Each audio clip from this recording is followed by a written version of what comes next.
The Untouchable True School Sports Empire proudly presents something the boxing games are missing. Hey, what's going on? It's your boy BT, and I came here to talk some boxing with the thousands of True School Sports subscribers. Yes, guys, once again, we are live. It's great to be here. It's great to be seen. I feel exceptional. So it's great to feel exceptional. It's great to be exceptional, and we got an action-packed live. I mean, I'm not sure how long this will be. I don't want to make no promises, but this could literally be like a 3-hour live. This might be a 3 or 4 hour live because there's just so much to unpack, and I'm not really sure how long it's gonna take. I'm not sure how many great questions you guys are gonna ask that are gonna have to force me to dial up my insights even more. But there's a lot to unpack. You got Shakur Stevenson signing with Zuffa Boxing. That's been the toast of the town. That's been the talk of the town in boxing over the last 36 to 48 hours. And this all comes at a time where PBC goes to Dazn. And how crazy is that? If you guys are watching boxing, and for any of you out there that were following boxing when Dazn first came out, you had PBC and the executives and Leonard Ellerby and Espinoza shitting on Dazn and the OTT technology streaming platform. And now they went to the OTT technology streaming platform. All boxing's big power brokers, Golden Boy, Top Rank, Matchroom, and now PBC are all on Dazn. And this comes at a time where Zuffa Boxing, with all the money they got from Saudi and Dana White and TKO, now it's kind of like it really reminds me of like the Monday Night Wars from wrestling with WCW, Ted Turner, and WWF and Vince McMahon. So that's kind of where we're at in boxing. But look, I got like roughly 5-6 talking points. I'm going to be answering your questions in between all these talking points. Make sure you smash that like button. Don't be stingy. All right, smash that like button so this live gets pushed out to as many people that don't watch my channel, that aren't subscribed to me yet, that don't even know who I am yet, that need to hear this. Hit the like button so it gets pushed out to them, so they got a chance of being here and experience this world-class boxing talk, and definitely just support. And let me know where you guys are watching from. Let me know what city, what state, what continent you're watching from.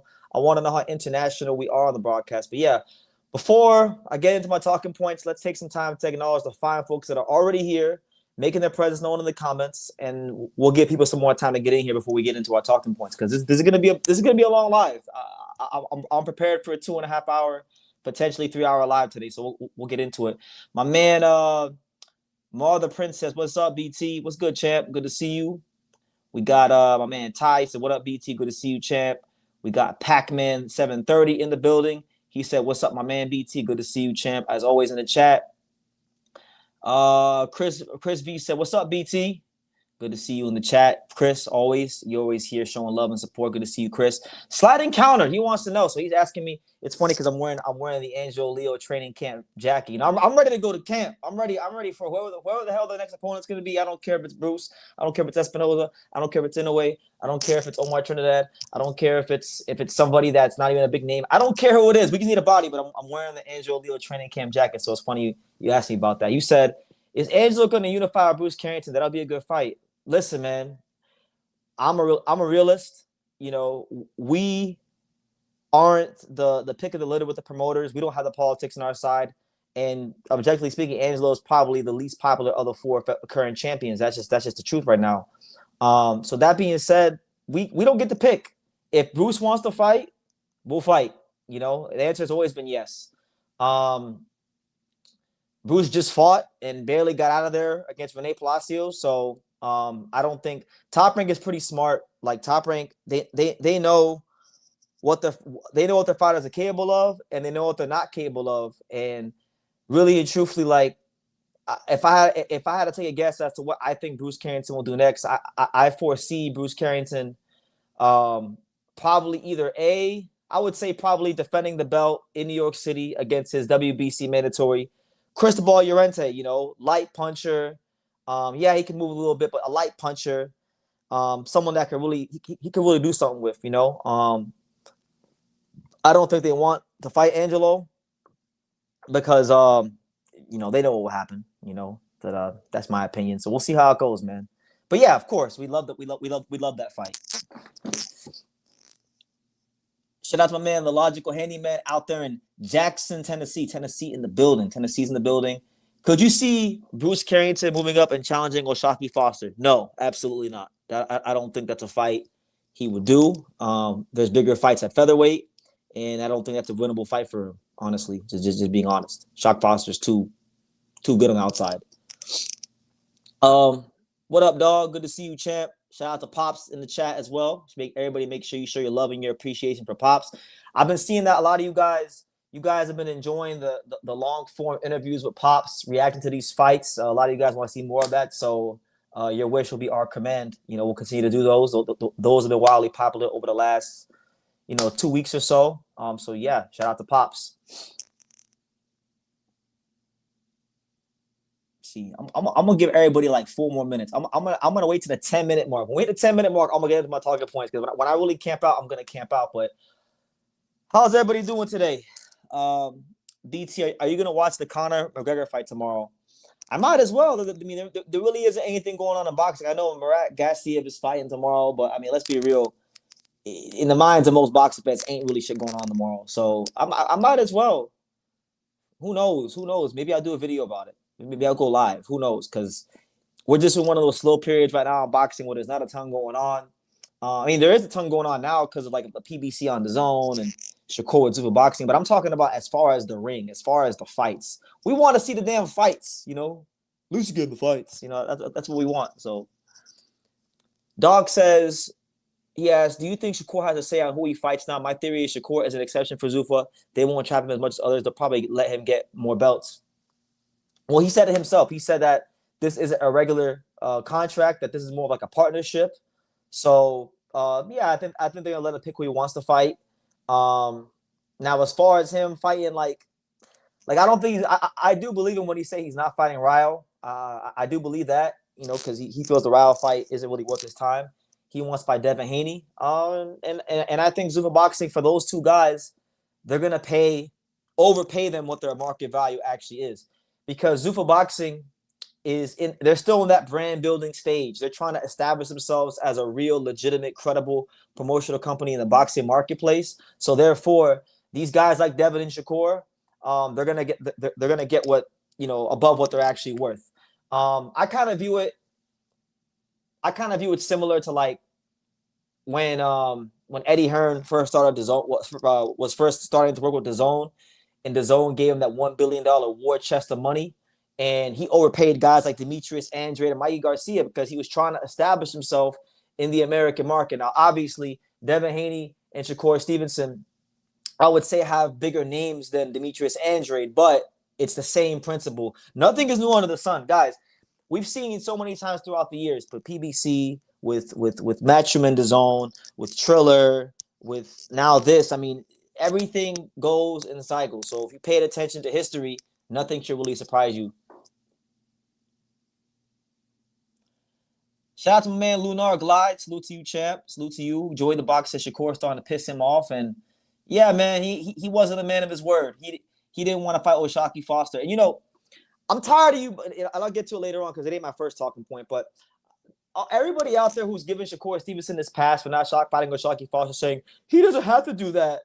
Well, then you have no principles. You have no backbone, and you're probably the type of person that let your girl cheat on you, and it's okay with you. You forgive them and turn the other cheek. That's probably the type of person you are, because you got to stand on morals and principles. I don't know how y'all was raised, but the way I was raised to stand on morals and principles. So if you said, hey, go beat my little brother, and I'll give you an opportunity, and O'Shaquie Foster throws your little brother, Lil Ray Ray, out the ring, and then outboxes him right in front of you, and you get in the ring and get all emotional and then decide not to fight him, well, then that means you duck, and that means you don't want to fight. Now, anyway, we've given everybody ample amount of time to get in here now.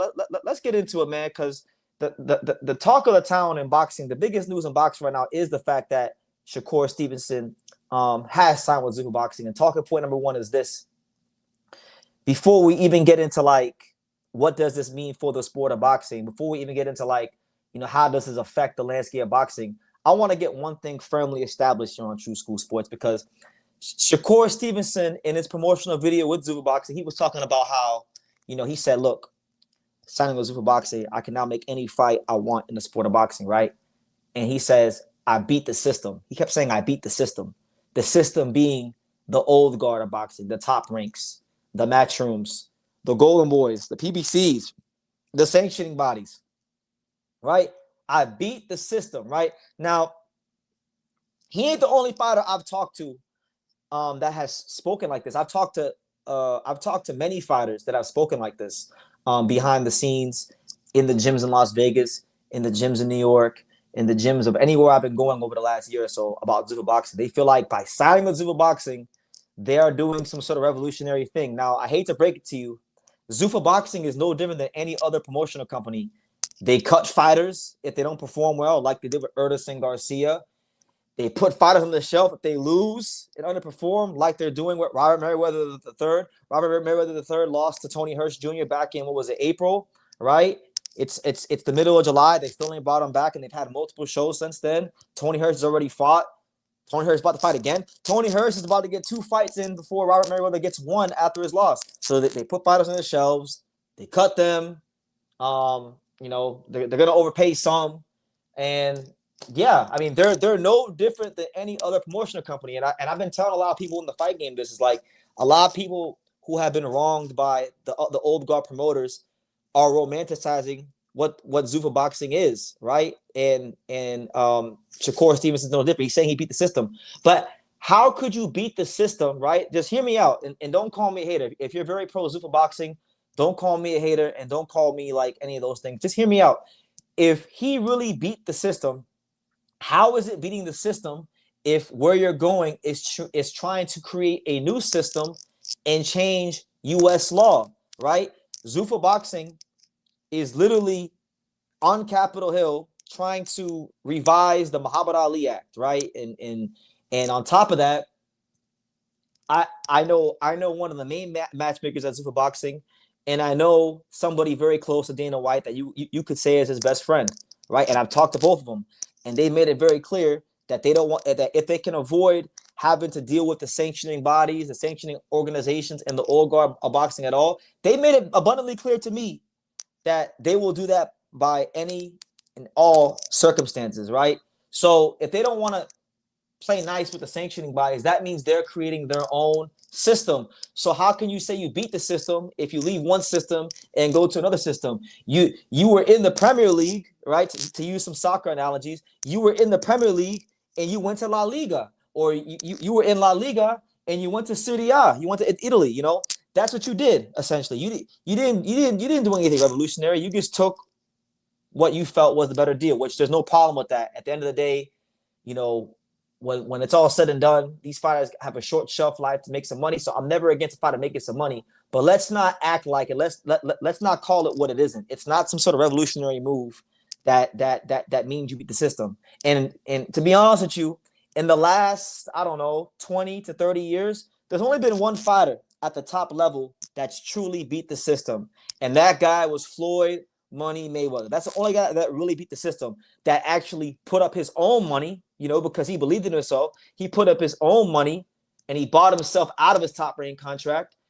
He took short money to fight Oscar De La Hoya, and he beat Oscar De La Hoya, and he became the face of boxing. And he started his own promotional company, the American way, the capitalistic way, right?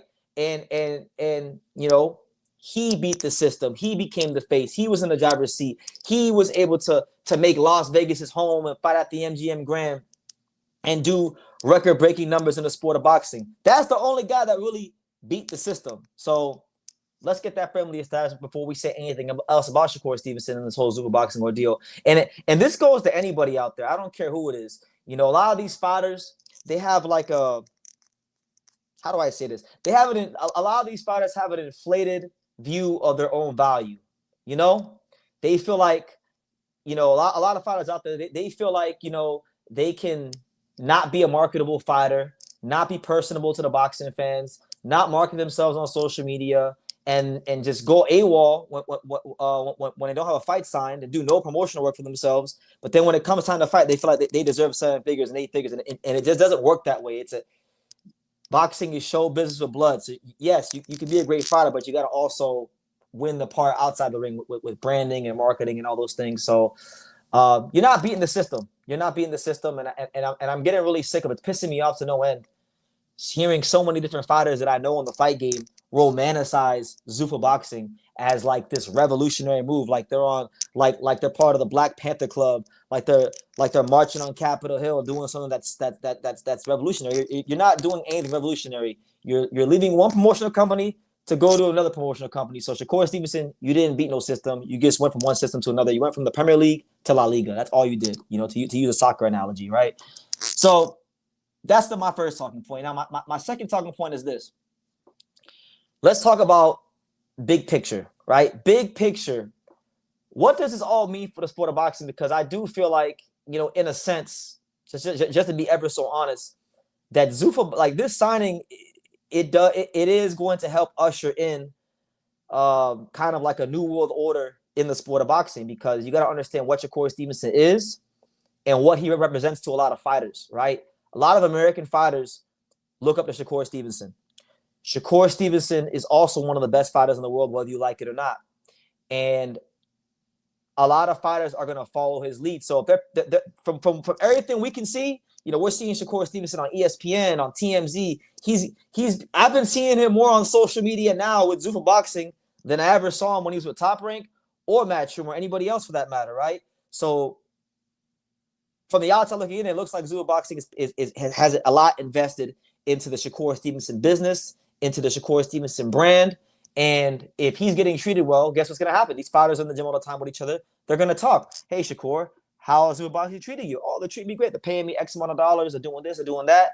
And then fighters are going to want to sign a Zuffa Boxing as a byproduct of that if they're treating him well. Now, it doesn't mean that they're going to treat everybody the same way as they're treating Shakur Stevenson, because that's Shakur Stevenson. That's an upper echelon creme de la creme talent.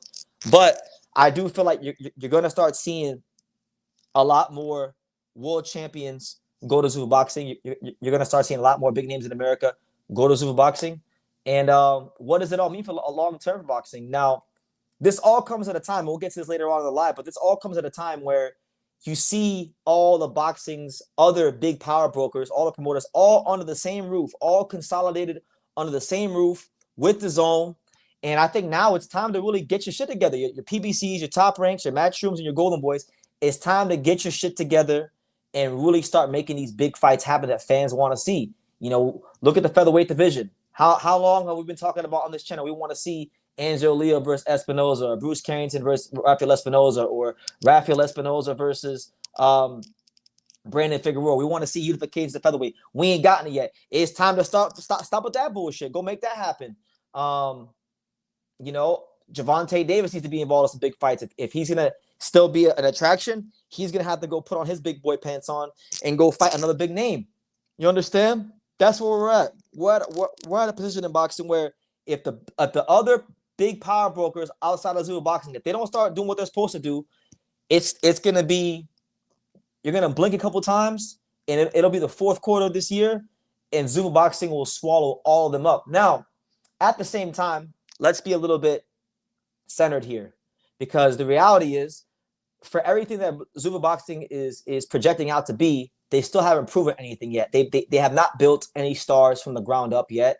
They don't have a development system, and regardless of what Dana White says, Dana White says, "Oh, we want 50-50 fights, and we want this, that, and the third, the best fighting the best all the time." The reality is, in boxing, you can't have that. You can't have that, because their fighter development is actually a real thing, and you can burn these guys out real quickly. You understand? So there's a happy medium. You gotta have a development system, because when Shakur Stevenson leaves the sport, or if he breaks his hands, because he has brittle hands, he breaks his hands and his career gets cut short, now what? If Jaya Patai gets his jaw broken again and his career is cut short, now what?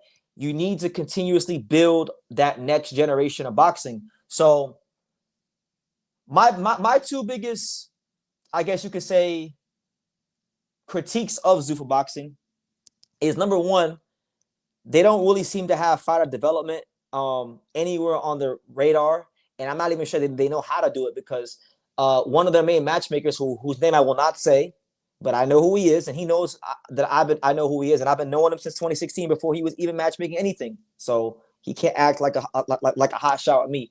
But their matchmaker, one of their main matchmakers is very inexperienced, young matchmaker, right? So we don't even know if they're going to do a good job with that. And then secondly,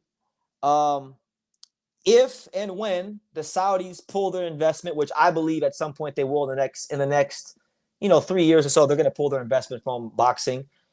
There's going to come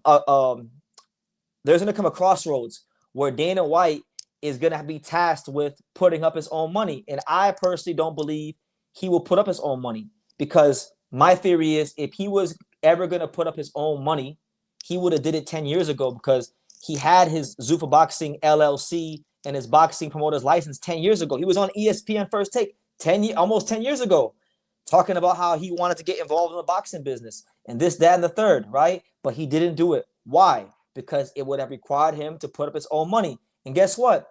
Dana White, one thing he doesn't like to do is really put up his own money.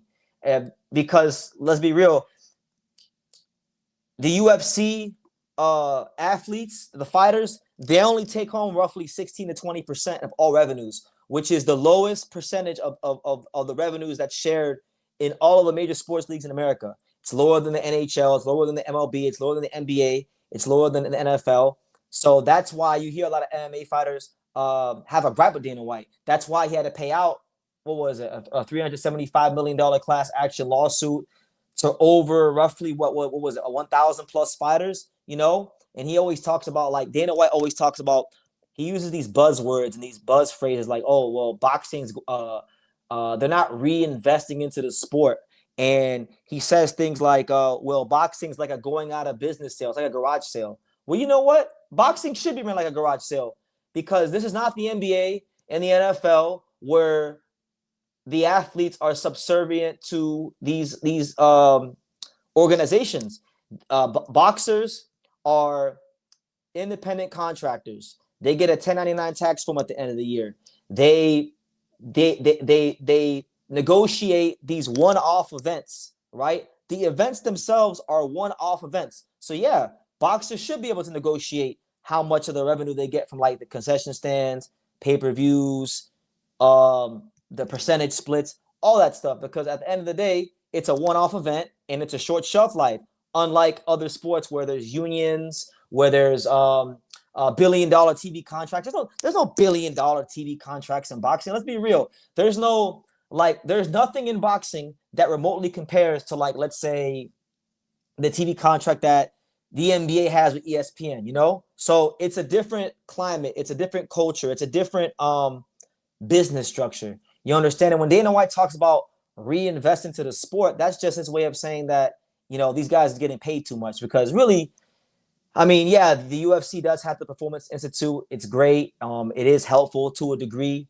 But at the end of the day, like, fighters want to make money. Fighters want to make money. And that's just one of the ways that he's able to explain why, fighters only keep 16 to 20% of the revenue. And a lot of these MMA fighters, they don't realize how much they're getting screwed until they get to the top and it's too late. And then that's why they have to go to court and have class action lawsuits because the UFC has a straight monopoly on MMA. They got MMA in the Cobra Clutch like Sergeant Slaughter. So what does it mean long-term for boxing? I think from a positive perspective, what I think Shakur Stevenson will do from a positive standpoint, this is the optimistic side of me. I think with Zuffa Boxing being so serious and so competitive in the boxing marketplace, I think it's going to force, and it already has, like, all the promoters are all with Dazn now, so it's going to force promoters to make the best fights at a quicker, more rapid rate. So boxing fans, the boxing consumers are going to be able to get the best fights possible. They're going to have more nights out here in America. So I think that's what's going to happen. At least that's what I hope it happens. Because if they continue to do what they've been doing, they're going to get put out of business quickly and swiftly. You understand? That's what's going to happen. That's the optimistic side of me. Now, the pessimistic side of me is that, this is going to be a moment in time. They're signing Shakur Stevenson. They're probably going to announce Devin Haney soon because maybe Shakur Stevenson fights Devin Haney on Zuffa like it's been rumored. They'll get paid. They'll be taken care of. They'll get paid way above market value.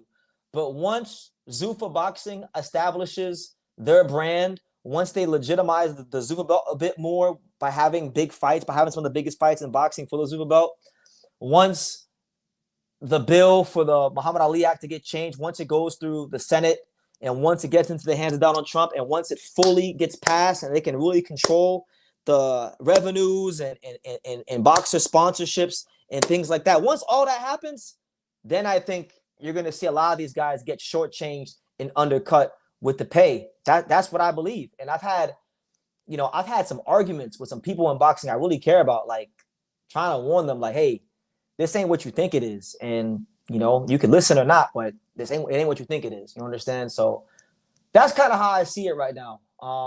But from a fan's perspective, I think what it will do is it'll force the old guard of boxing to really have to get their shit together, which they should have done years ago. Because if PBC and Top Rank and Golden Boy and Matchroom were all working together years ago, making the biggest and best fights happen on a more consistent basis than we get, and we didn't get like these fights getting over marinated so damn often, then there would have never been an environment for Zuffa Boxing or a Turkey Al Sheikh to exist. So it's always worth acknowledging, no matter how much we may not agree with Turkey or Zuffa or certain things that they do, you got to always acknowledge that this wouldn't have happened. This wouldn't have been a thing if they were doing the right thing over a long period of time years ago. So that's what I'll say about that. Now I got 38 comments. Shout out to everybody here.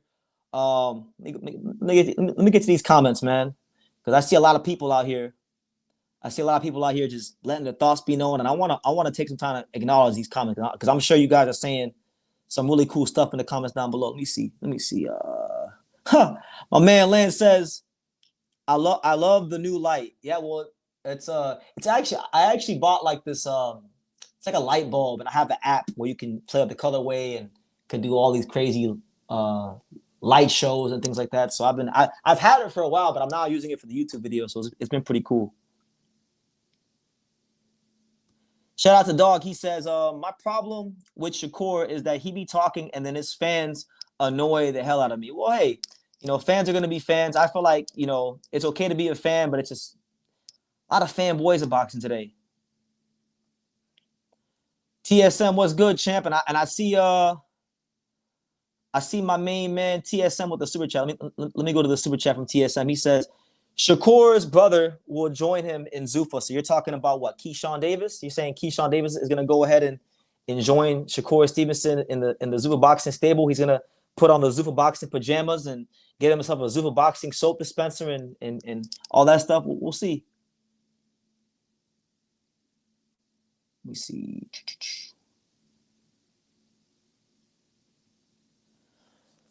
My man, Brotherhood Sports says, I thought everybody hated Zuffa because Dana White would underpay people. What's the reason now? Well, I don't hate Dana White. I don't hate anybody. I don't have enough energy in my soul, and I quite love my life, and I love just everything going on. I don't have the energy to hate anybody, but I just call things for what they are. And I'm really, like, one thing about me is I'm really good at reading in between the lines. So, and the thing about me is, like, being that, I've got fighters that I know on a personal level, guys who are champions, guys who are contenders, guys who are prospects, and I get privy to a lot of information that maybe you guys don't get. And I really truly believe that this is all, like, just like I told you guys when Turkey Al Sheikh and in Riyadh season, when they were starting off and they were overpaying guys and we're getting these mega cards, I told you guys, say, hey, enjoy these cards, enjoy the super cards, do all that. But it's going to be a moment in time, and eventually the market is going to have to go through a correction period, and we're not going to get these cards like this anymore. And look what's happened. You don't get those Saudi super cards the way you used to. So I was right there. With Zuffa, same thing. I feel like, they're trying to establish structure in boxing or a league structure, right? Zuffa Boxing is supposed to be for the prospects, for the guys that they're trying to develop to prove themselves. And the bigger stars are supposed to fight on Ring Magazine, Turkey Al Sheikh shows. That's how it's been sold to us. We'll see. But right now, we don't know. The reality is no matter what you think or I think, none of us really know what Zuffa boxing is. Not even Dana White himself. He doesn't even know. He's learning and trying to figure out the boxing business himself because it's not just about money. We've seen a lot of entities and people come and go from boxing that have a lot of money, that got a big bankroll, and they don't last. They don't survive in the boxing business because the boxing business is not a logical business. It is not something that it's not as something as simple as, oh, I have money, this and it's just gonna be this, that, and the third. Because if it was, PBC would have taken over boxing years ago. Matchroom USA would have taken over years ago. Triller Boxing would still be around. You understand? So there's a lot more nuance to it. You can have the investment, you can have the money, you can have the backing, and you could even have the fighters. But if you don't have the proper boxing people that know how to make the right fights at the right time and develop these fighters and build these fights up properly, it's never going to work out. And I'm going to tell you guys this. I know Zuffa Boxing has multiple matchmakers, but one of their main matchmakers, who will remain nameless, I ain't going to say his name, but I know him. I know him on a personal level. I knew him back in 2016 before he even matched his first fight. And now he's like a big-time guy. And I saw him down there at the UFC PI when I was down there in, March? Back in March, when Angelo Leo and Jin Tazaki were at the UFC Performance Institute. I was there with him, and I saw him. So he's a very inexperienced matchmaker at this level. And we're going to see if he knows what he's doing at this top level with all the money he's being handed. It's going to be a tough job for him. So we're going to see. My man Joey Box says, the correction period is going to be good because Dazn is going to be making the fights happen now. I believe so. I mean, there's no reason that it shouldn't be. They got all the promoters now. And it's not even just like, if you think about it, right? It's not even just PBC, Matchroom, Golden Boy, and Top Rank. No, you got to also factor in like Misfits Pro. Misfits Pro has a big bankroll. Misfits Pro has dates on Dazn. So you got to even factor in Misfits Pro. They got like 5 promoters. And you guys can correct me if I'm wrong. Maybe I am wrong. I know MVP Promotions signed that contract with ESPN, so maybe they don't have any dates anymore on Dazn. But I know for the whole tenure of their company, they've been on Dazn. So if they're still around, that's actually really 6 promoters, right? But if they're not around on Dazn, and guys, correct me if I'm wrong, if they're not around anymore, that's 5 promoters. But if they are still around, that's 6 promoters under one roof, right? That'd be Top Rank, Matchroom, PBC, Golden Boy, Misfits Pro, and MVP.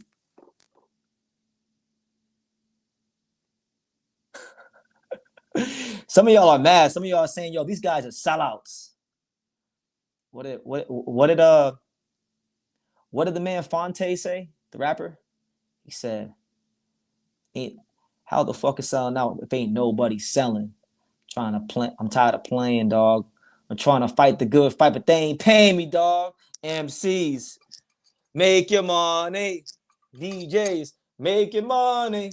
Yeah, old song. That's an old song. But anyway, it's very relevant. It's very relevant to what's going on. Panamania, what's good, champ? Good to see you in the chat. Shout out to everybody here. We're roughly half an hour in. Make sure you guys go ahead and smash that like button. Make sure you hit that subscribe button if you're new to these parts. Welcome to the home of boxing, the untouchable, True School Sports Empire. Feel free to super chat. We're here just trying to make sense of the whole chess sport of boxing, the whole landscape of boxing. And shout out to my man Hyro.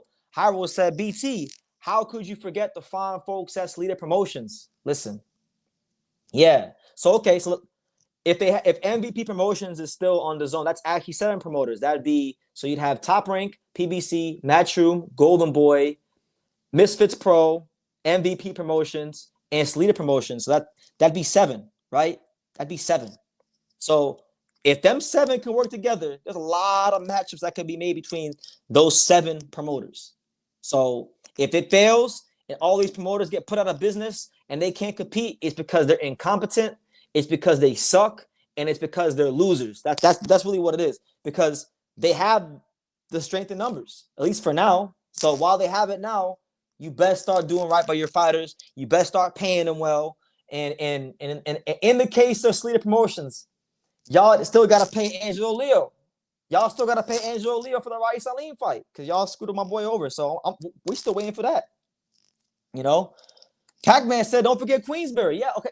That's 8. So, okay, that's 8 promoters. So that's Top Rank, PBC, Matchroom, Golden Boy, Misfits Pro, Salida Promotions, MVP, and Queensberry. That's 8 promoters. So if they can't get it, if they can't make it work with 8 different promotions, transcontinental, American promoters, British promoters, all that stuff. If they can't get it done, then they can't get it done. They suck. That's what it is. Kato says, I feel Zuffa so far has been a little too tough with the matchmaking. They put Brandon Lee in with Kane Sandoval for his first fight. You get a good fight, but there's no prospect development. Correct. But again, you got to remember, Dana White, when they first launched Zuffa Boxing, Dana White made it abundantly clear and said that he's modeling Zuffa Boxing after the USA Tuesday Night Fight Series, which for the most part back in the day, it was a lot of 50-50 fights. So that's what he wants. He feels like boxing's not giving that to the fans. And so he's trying to do that. But they've had mismatches too. Like, not every fight is 50-50. I've heard Dana White hype up some fucking mismatches, you know? So not everything is 50-50, you know, even though that's the way he wants to sell it. But yeah, they're not going to survive if they just kill off all their prospects and there's no development. Why do you think, like, people love to shit on Top Rank, right? And I'm not going to lie to you guys. Top Rank's my favorite promotional company because I like the way they do business. I feel like they're the smartest. I feel like they do the best business. And I feel like they're the smartest, right? But why do you think Top Rank has survived throughout the decades and generations and all these years? Why do you think they continue to always have champions and people that are making moves when the chips seem to be down? It's because guys like Brad Goodman, guys like Bruce Trampler, people like Mackenzie Kramer, they understand the aspect of fighter development, and they understand that there's a process to these things. And because they understand this process and execute the process very, very well, they always find a way to be relevant in the boxing marketplace, if not be towards the top or at the top. Right now, you would say Top Rank isn't at the top because they're on the zone just like everybody else, so they're kind of equal. You know, they still, even now with the Dazn deal, because I was talking to Brad Goodman recently. They have like what I think 27 or 30 fighters, something like that, signed to their roster, and they still gotta outsource some of their fighters to fight on other promotions cards. Like, for example, Albert Chop Chop Gonzalez, the featherweight contender, he's fighting on the Pacheco card. That's a Matchroom show. And there's many cases like that. Tiger Johnson, when he had to fight Nicholas Faust, he had to go to a fight on a Pro Box card, right? They couldn't get him a fight on a Top Rank card because there was no dates. So they had to make him fight as the B side on a Pro Box card. So that's where we're at right now.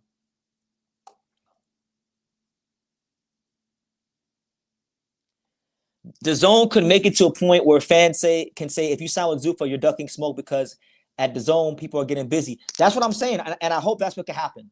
You know, I hope that's what can happen because there's so many fights in the sport of boxing that I want to see that aren't happening because either A, there's not enough dates, B, there's not enough money, or, you know, all that cross promotional bullshit that you hear. So yeah, that's where I'm at. But anyway, y'all continue to keep your comments coming in. I'm gonna definitely get to them in a timely manner. Make sure you smash that like button. It is your boy BT, Brendan Taylor, the untouchable True School Sports Empire, here live once again. It's 12:34 a.m. Eastern Standard Time, July the 11th, 2026. It's great to be here, and it's exceptional to be here. But let's talk about this, right? Because this has been getting talked about for a couple of weeks now.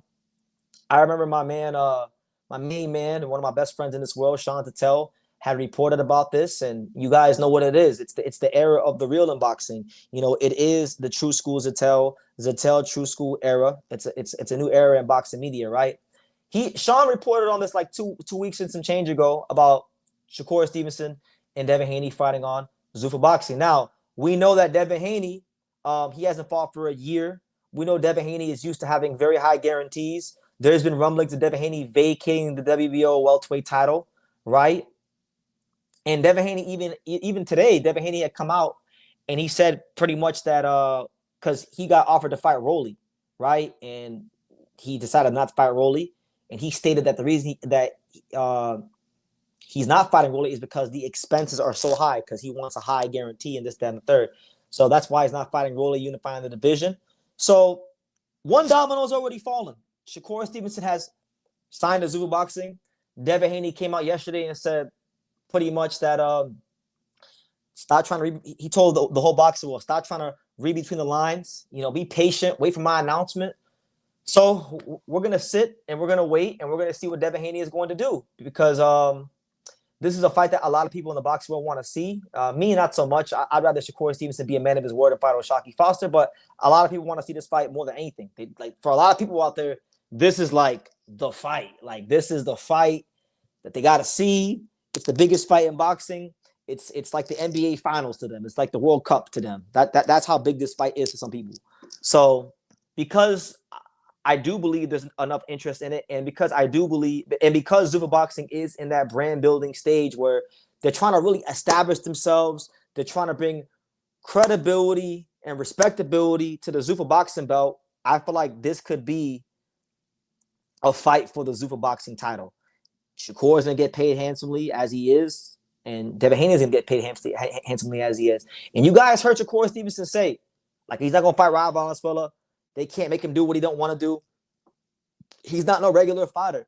He's a partner with Zuffa Boxing. So if that is the case, then yeah, this fight's going to happen because these two have been getting talked about and compared to each other for years. I remember back when Shakur Stevenson was getting ready for the Olympics and Devin Haney was very early into his pro career. Like I'm talking about when he was back in Mexico, doing those fights in Mexico, when he was really heavy on the Real Devin Haney TV YouTube channel, trying to get his name out there. Like back then, they were getting compared to each other because they had that infamous sparring session and things like that.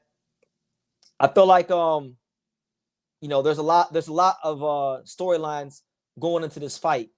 Now, what I can say is, okay, let's just say Shakur and Devin Haney do fight each other and they both sign with Zuffa Boxing. And let's just say it's not a one-off deal because from I know a couple of fighters that are signed to Zuffa Boxing, and I've asked people that are part of the management teams what's the structure of a Zuffa Boxing contract, and I've never heard of a fighter in my dealings with fighters and their teams, and from everything I've heard and from what fighters say in their own interviews, I've never heard of a one-off Zuffa Boxing deal. Even Conor Benn, that was a supposedly one-off deal with Regis Prograis, he eventually signed a deal anyway. So that wasn't really even a one-off deal anyway. I've never heard of a one-off deal. So let's just say they fight each other. The fight's gonna be what it's gonna be. May the best man win.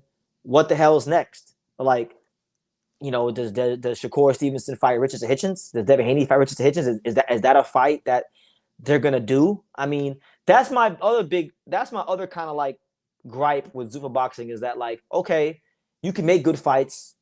You could put on a great night's worth of action, but where are these fights ultimately leading to? Like, for example, right, one guy that I've become a massive fan of through watching him spar, because I saw him spar Angelo Leo, but I also have seen him blossom and flourish a lot on Zuffa Boxing, is Tony Hirsch Jr., right? He's doing his thing. He's beating people up. He's knocking them out. He's boxing their ears off, and he's really standing out. I would say, in my opinion, he's either the best fighter on Zuffa Boxing thus far, or the second best fighter. He's in the top two or top three fighters in terms of performances on Zuffa Boxing so far as Tony Hirsch Jr. And it's great that he's winning, and it's great that he's getting notoriety, and it's great that he's getting attention. But like, where is it going to lead him to? Like, what's the big overall goal? What's the big fight for Tony Hirsch Jr.? That's really my gripe with Zuffa Boxing, because it's like, yeah, they have the Paramount Plus platform, which has great production and things like that. But it just feels like there's no plot. There's no end game. There's no storylines. And ultimately, when you talk about boxing is all about the plot. It's all about the storylines. It's all about the narratives and things like that. That's part of what makes the fights big is the plot, So Shakur Stevenson versus Devin Haney's been it's a fight that's been built up for years. And there's already a plot already, but I'm just saying, whoever wins that fight, what's next? If you're paying these guys handsomely, and then the winner wins in convincing fashion, and they're damn near pound number one, or are pound number one, then what's next? Like, what's the next big fight? They don't have anybody else that's as interesting. Let's be real. Let's call it for what it is. Maybe they will. Maybe they'll add to their stable because it's from what everybody's saying, everyone's gonna be on Zuffa Boxing. I've been told by some people that I really respect in the boxing game that BT. Zuffa Boxing is the future. You don't understand, but you're gonna understand in a couple months' time. So we're gonna see. Time is the best revealer of all. But those are my thoughts on Devin Haney and Shakur Stevenson and the impending rumor that they're gonna fight on Zuffa Boxing. So yeah. Shout out to TSM Harden. He says with the super chat, he says with Jin sparring, he should run right through his fight. Yeah, man. Hey, shout out to my main man Jin Tazaki. I actually had a chance to talk briefly to Jin on Instagram the other day, and we conversated a little bit. And you know, from what he told me, you know, because I wasn't there for this last camp, I wasn't able to be, you know, over there in camp with him this time around, so I wasn't there. But from what he told me, this camp was like 10 times better than when he fought Tora Tanaka because, and you're even seeing it. You're even seeing it with the sparring he's getting with guys like Ricardo Salas and Alberto Puello and Charles Conwell. He's getting a lot of different looks. I'm watching his shadow boxing. His shadow boxing looks a lot more crisp and better. So, yeah, man, I'm expecting a dominant performance in his next fight and a real great finishing touch to what's been a very good 2026 thus far for him. And, you know, I'm still a Jin Sasaki believer. You know, people may say, well, BT, you know, he got knocked out by Brian Norman Jr. But nah, man, I've seen it. I've been in the gym with him. I've seen him in the gym. I've seen him spar high-level guys. I've seen how when coaches tell him certain things, how receptive he is, how quickly he applies things. So that's why I believe in him. It's not because he's Japanese and everyone thinks I have this bias towards Japanese fighters, and that's not even true either. I've seen him in action in the gym and how he processes information, and that's where the belief comes from. So, yeah, I'm expecting a great performance from him, and anything less than that will be a very big disappointment. He says, "Bro, you're tripping. Oshaki Foster is easy work. That doesn't matter. And we don't know. Listen, man, you gotta get in the ring and you gotta fight these fights. There's no such thing as you get a win because of your reputation. Fights get won in the ring. They get won in the ring. They don't get won because you think a guy is pound for pound number one or he's the best fighter in the world. I mean, let's be real, let's be honest here. And you know what? That's the perfect way to pivot into the Oshaki Foster talk. Because I told you guys, I'm not changing my energy. I'm keeping that same energy I had right after Shakur Stevenson right after Oshaki Foster beat Raymond Ford. I'm keeping that same energy I had when he threw Raymond Ford's ass out of the ring and then outboxed him and beat him right in front of Shakur Stevenson, right in Houston, and had Shakur Stevenson just crying in the ring and yelling at him and saying, "I made you quit," and da da da da da, and I'll beat you, and all that bullshit, right?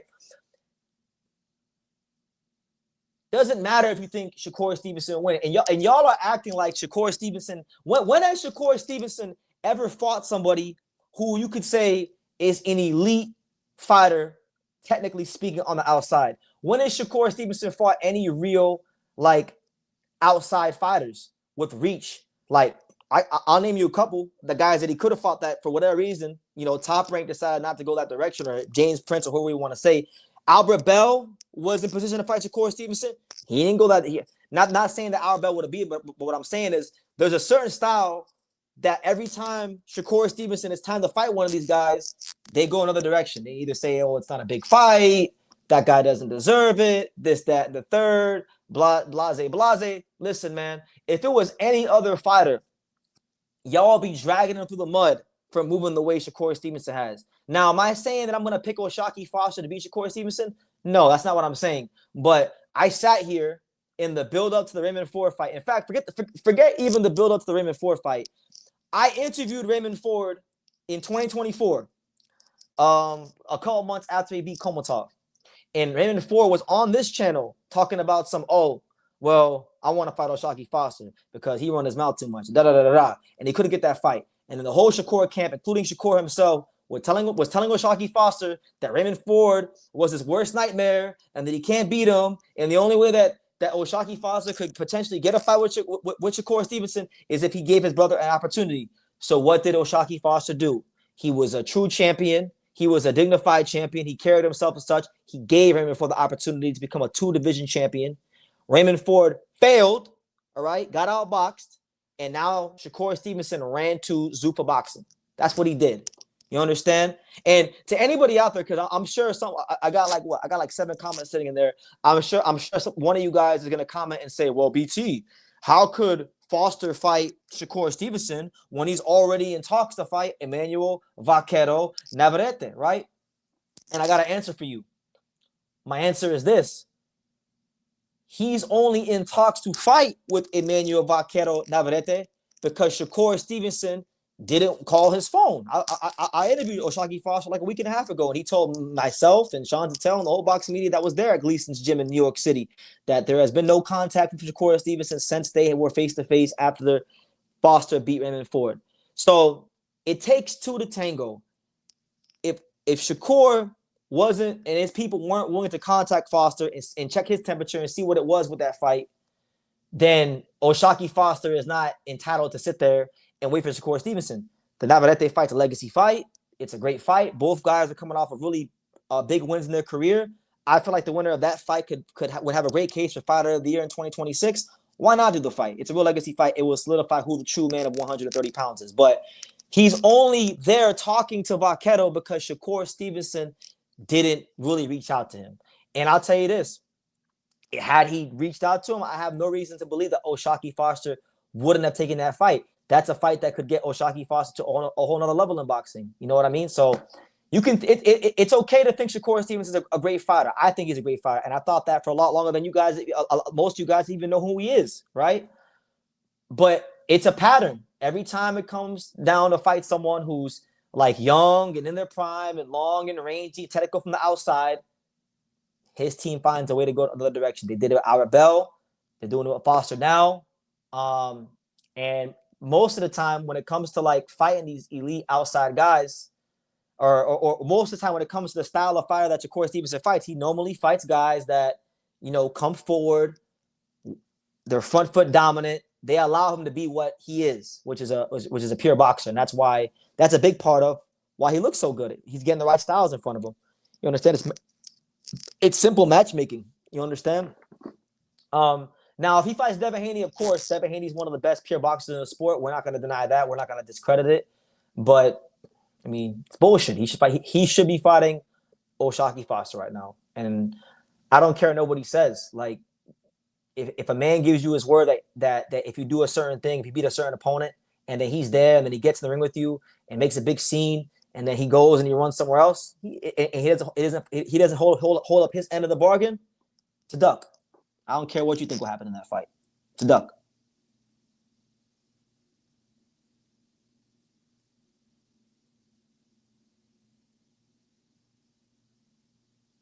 Shout out to my man Khaled. He says, I saw you at the Boots fight. Well, shout out to you, champ. Why didn't you say what's up?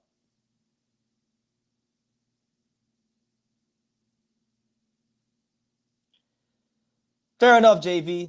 That's probably that's definitely true because I remember hearing back in March. I remember when I was in one of the boxing gyms in Vegas when we were in camp with Angelo. I remember hearing things in the gym about Shakur going to Zuffa back in March. So, he probably just used that as an opportunity to market himself, to keep his name in the media a little more. And who doesn't love two fighters yelling at each other and talking trash and all that stuff? It does create a buzz. And when Foster and him were face to face, that was the case. So yeah, I can see that.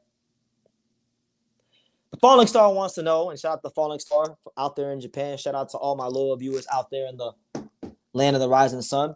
He says, what is the appeal of being, and excuse my language here, bitches to Dana White and the UFC model of fight business? So I'm going to tell you this, Falling Star. I'm going to explain it to you from my vantage point.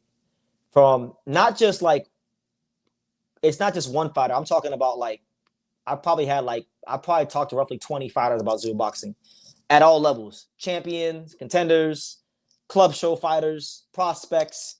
And the appeal, from what I'm gathering, what it really stems from, it's not so much Zuffa boxing itself.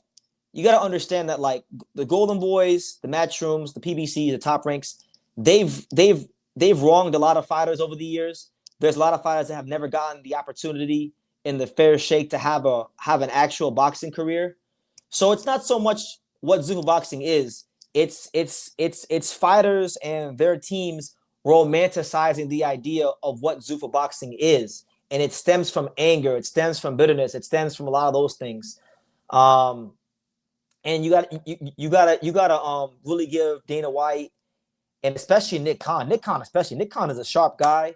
Nick Khan is a smooth operator. He's a good talker, and they do a great job of selling fighters a dream. Now, from what I've heard, because I know a couple of fighters that I've had a couple fights in Zuffa boxing. They treated some guys pretty good so far, but a lot of the guys that they treated really good so far, they were never going to be superstars anyway. They could have won all the fights they wanted to in the world. They were never going to be superstars because they didn't have the drawing power. They didn't have the marketability. Some of them didn't have the style. So if you have fighters that were never ever going to be 7-figure fighters in the first place, and these guys were never even getting six figures in the first place, and Zuffa boxing is giving them 6 figures for 8 rounders and 10 rounders, then they hit the jackpot. It's never going to get better for them, and that's what it is.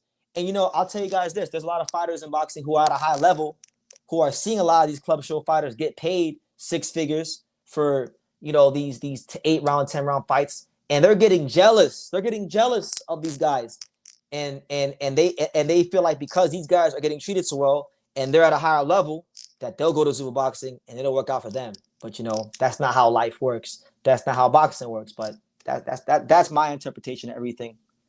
I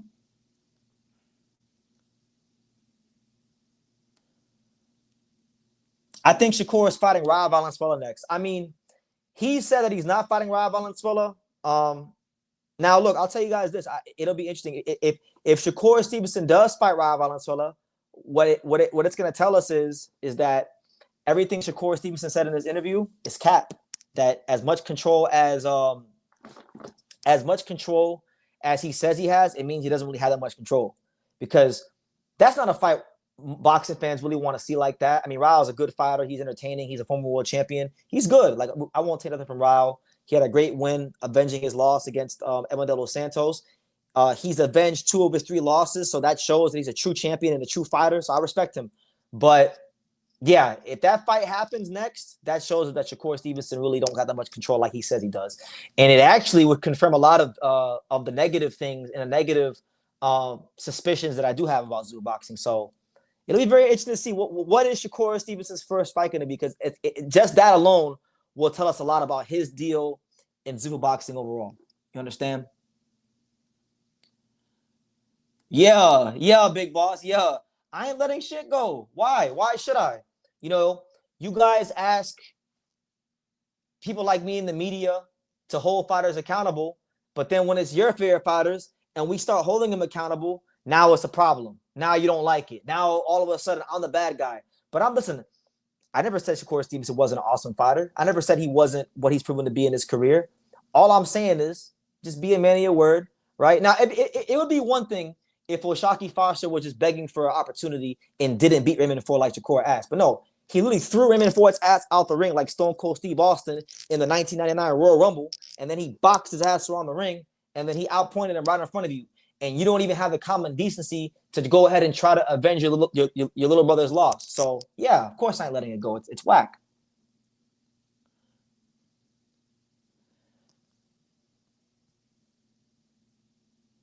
Does Leo have smoke for Shushu face to face? I understand they are professionals. What do you mean by that? Like, is he gonna go crazy on him if he sees him in person? I don't know. I can't speak to that. All I know is if they get in the ring, I can tell you who's gonna be victorious, and it ain't gonna be the guy from Brooklyn.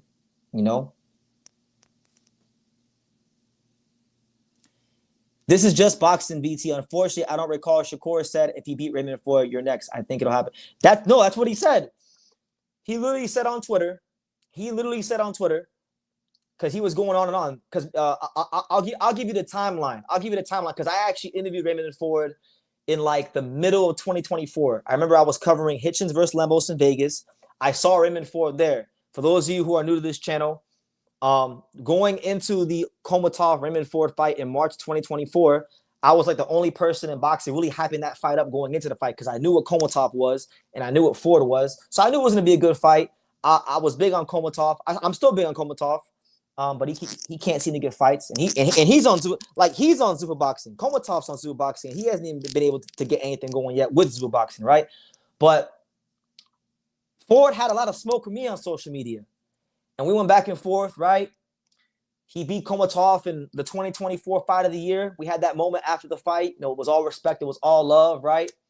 And then I interviewed him at the Lemos Hitchens press conference, and he was talking about Foster, how Foster is this and Foster is that, how he wants to fight him, right? And it wasn't working because Foster was chasing bigger fights. But then you had the Shakur camp egging him on. You had Shakur Stevenson telling O'Shaquie Foster, he said literally, Raymond Ford is your worst nightmare. You can't beat Raymond Ford, right? And then he told him, if you fight my brother, I will give you an opportunity. That's what he said. And that's what he did. And then he ran to Nick Khan and Dana White. So I'm just telling you what it is. Don't get mad at me. I'm just a messenger.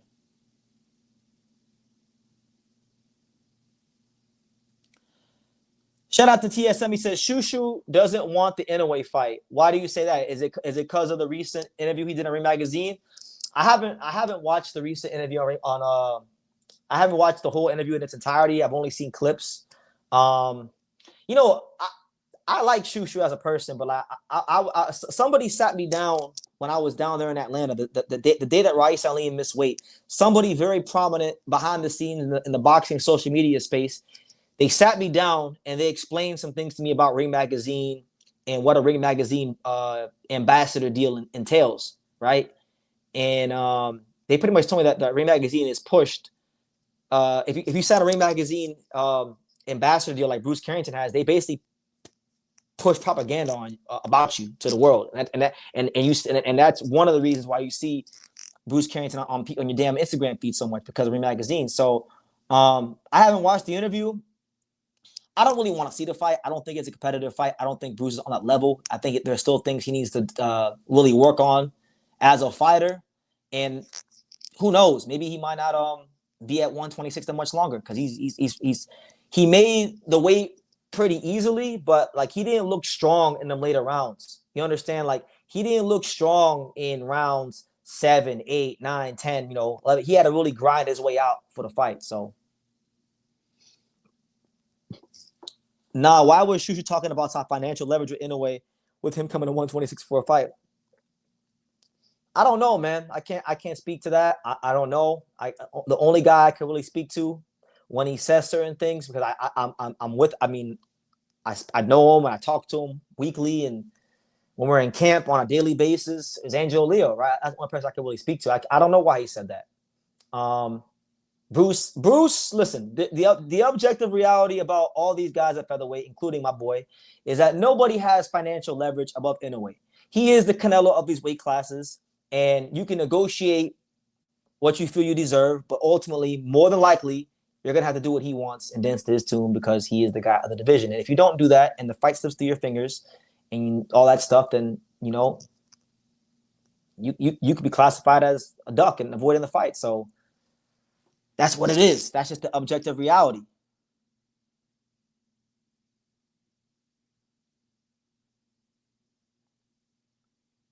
Anyway, let me see. What else we got here? What else did I miss? So let me see. What else did I miss? So we talked about Foster.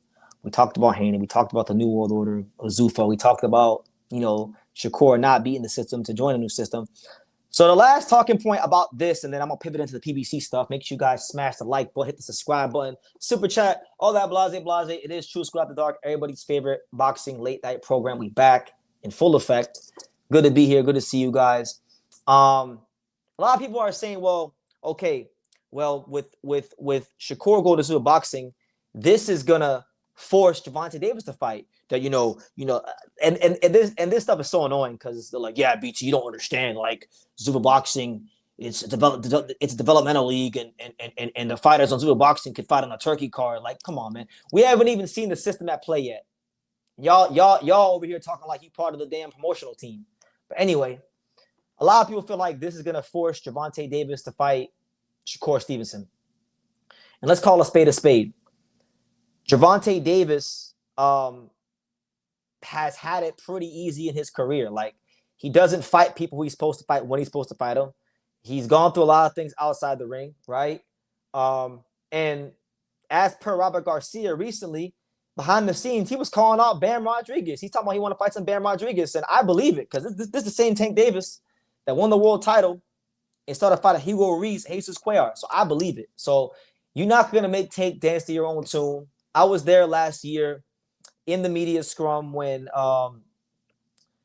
during Tank Davis Lamont Roach fight week, and I clearly remember Gervonta Davis saying that like this Turkey Al Sheikh Saudi Arabia stuff is like some Illuminati stuff, but he's not gonna sell his soul and do what he wants for Turkey Al Sheikh. And unfortunately for boxing fans and Turkey, for good, bad, or indifferent, Gervonta Davis is actually one of the 2 or 3 fighters in the sport of boxing, along with Canelo, along with Anthony Joshua, along with a guy like maybe like Ryan Garcia, that transcends this little bubble of the hardcore box community.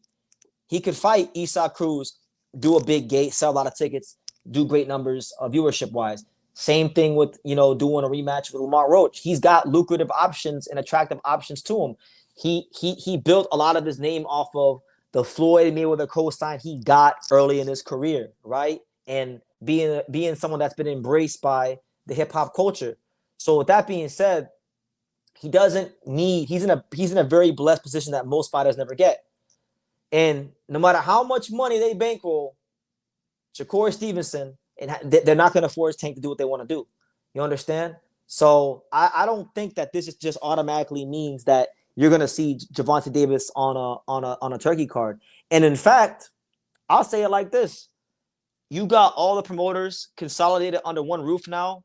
Top Rank, PBC, Matchroom Boxing, Golden Boy, Misfits Pro, MVP Promotions, Salida Promotions, Queensberry Promotions. You got a lot of boxing's big power brokers, the majority of boxing's big power brokers under one roof. If they start making all these fights and doing all these big fights, they don't need Saudi investment. I know you could say like technically boxing's all under one umbrella now because Turkey Al Sheikh does own a stake in Dazn. I believe he owns a stake in Dazn. So maybe they will, but if history has shown us anything, because I'm a big believer in if you don't understand history, if you don't know your history, you are doomed to repeat it. You understand? We've seen what Gervonta Davis is like. He doesn't move unless he wants to move. And I don't think that this is going to ensure that a Shakur Stevenson fight happens. Now, would it be great? Of course. It'd be a big event for the sport of boxing. I would love it. To be honest with you, I don't really care for Devin Haney versus Shakur Stevenson. I think it's going to be a boring-ass fight. But Shakur Stevenson versus Gervonta Davis, that's a fight I will get excited about because Gervonta Davis is an exciting fighter. Gervonta Davis, brings a lot to the table in terms of excitement. You understand? He's a real superstar. He didn't need Saudi investment. You understand? And you can hate Tank, but it's just the truth. He's a needle mover. There's a lot of credentials on this wall from a lot of fights I've covered in America. And I'm going to tell you guys straight like this. There's nothing like a Gervonta Davis fight. There's nothing like a Gervonta Davis fight. And I've had the chance to cover now, three of them actually. Three as a reporter, and I went to one as a fan when he was a prospect. He fought some can on the undercard of Bartholomew versus Mickey Bay. Gervonta Davis moves the needle. And I don't care how much Arab money you get behind you, you're not going to make him dance to your tune. He calling out Bam. He want to fight Bam Rodriguez. He about to steal Inoue's fight. Bam versus Tank, the real fight to make in boxing. So, yeah, I don't think they could really force Tank to fight. But again, if they find a way to corner the market, which I think Turkey's doing his best to do, he's trying to. He owns a stake of his own. Maybe Turkey can put his foot down and tell the DAZN executives, "Hey, I ain't gonna bankroll you guys no more if y'all don't do what I say." So maybe that is in play here.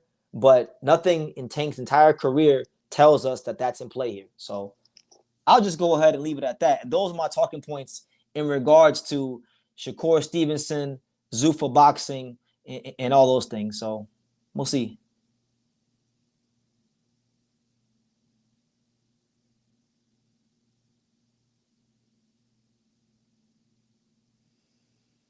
Oh, hell yeah. If you're in a way, you definitely should do the Bruce Carrington fight.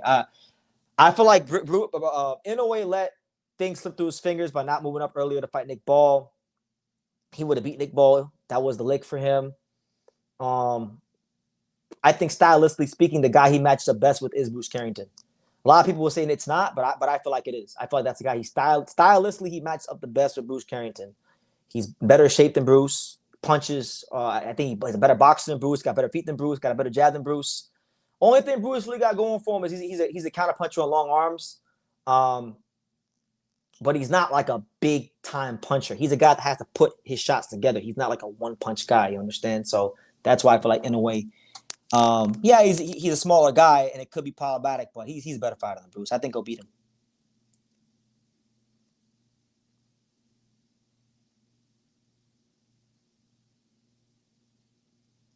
Yeah. Talk to him next, Jed. He said, if Tank is trying to fight Bam, then that means he's ducking the monster. Shit, that's what we're at in boxing. That's the world that Turkey Al Sheikh done created with Crawford Canelo. Weight classes don't matter now. He wants Benavidez to fight Usyk. You know, we talking about Inoue versus Tank, and then we got Tank behind the scenes calling off Bam. So Tank is calling off Bam. That means he's ducking Inoue. That's where we're at in boxing right now. Ah, shit. He says, "What if Shakur gets beat because of your matchmaking? It's possible. I'm telling you guys. You know, and I wouldn't like we're acquaintances. I wouldn't call him my friend, but he's someone that I know from way back. And I won't say his name, but I actually have an interview with him on this channel from the 2016 WBC convention. It was him and his friend. I met him at the WBC convention. The video doesn't have a lot of views, so you know you can search far and wide for it. You probably won't find it because I couldn't even tell you the title of the video. But I interviewed this guy who was at the time he was just like a boxing fan. He had aspirations of being a matchmaker. He's been a matchmaker, done some work with Pro Box, did some work with Ring City USA as a matchmaker, but now he's like one of the main guys for Zuffa Boxing. And so it is possible.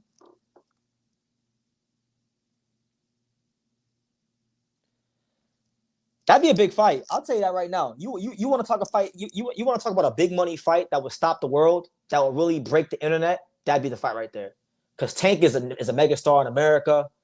I would say Tank. I would go as far as to say that whether you guys like it or not, Tank got a country behind him, which is the USA. He got the American boxing market in the Cobra Clutch, and then in a way, he got a country behind him. He got the Japanese boxing market in the Cobra Clutch, right? He's a megastar, you know. So that's how I see it. That's how I see it. That would be a massive, massive, massive event. Forget fight, forget legacy, forget. That's a massive event. That's a global, transnational event. But I don't think Inoue would do it because look how hard it is to get Inoue to go to featherweight. It's like clutching at straws, getting him to move featherweight. So I mean, why would he go up to 135 for Tank? He's not a guy that's moved by money. This is a guy that gets paid like $10 million with some of his endorsement deals. This is a guy that could put 50,000 asses in the seats in the Tokyo Dome. You know, he don't need Tank. He don't need to jump for no money. He don't need to sell out for no money. He can move when he wants to move. That's where he's at.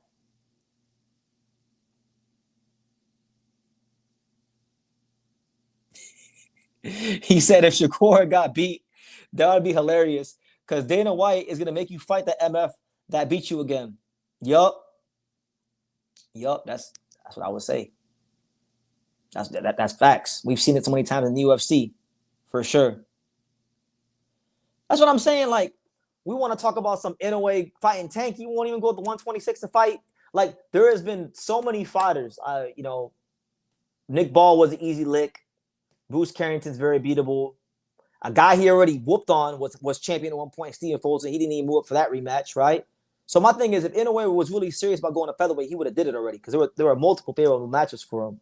They want to stay at 122 because they got the Bam fight there. They got Nishida. He comes through his fight with Goodman. That's a fight for Japan. You know that fight would sell in Japan. Nishida's a name in Japan.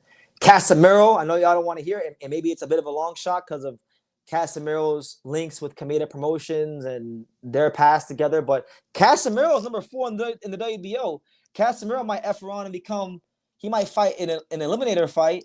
And if he might become Inoue's mandatory, so if I was in a management position for Inoue, you better get out of 122 before Casemiro messes around and becomes your mandatory. Because if that happens, all these Filipinos in the boxing community that call Mayweather a chicken runner and say that Inoue don't want to fight Casemiro, they're gonna really be on your neck. You understand me? So I'll leave it at that.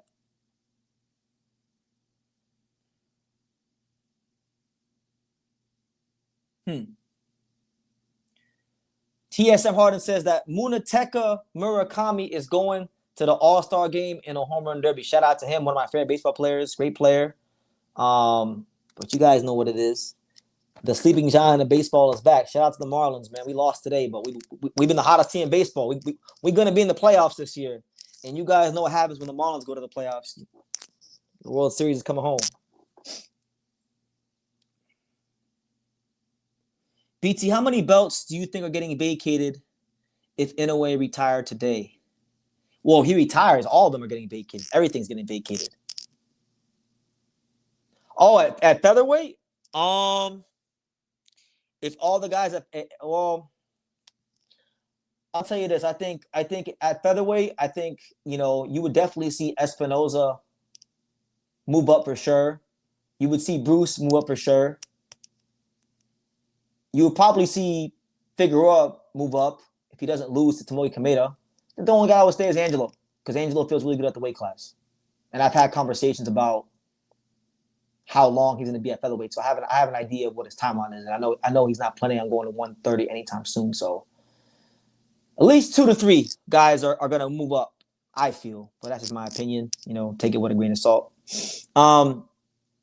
Next Gen says, I feel like where 130 is kind of lighter and aging after he's at 126. I'll take what time. Just kick. Talking about Inoue. Right now, I think it's too much heat up there for him. I think he's gonna kind of wait these guys out, wait for some of these guys to go up and wait. Maybe let a more beatable champion make themselves known and get a belt. I'll tell you this: one scenario that I've considered, and I gotta pivot into my next talking point, so because I don't want to get too far off track. But one thing I've considered, because I really do think this is in play, I'm putting Brandon Figueroa on a big upset alert against Tomoe Kameda in his next fight. I think Tomoe Kameda could beat Brandon Figueroa because Kameda is a guy who's extremely experienced, almost 50 fights, 349 rounds in the pros.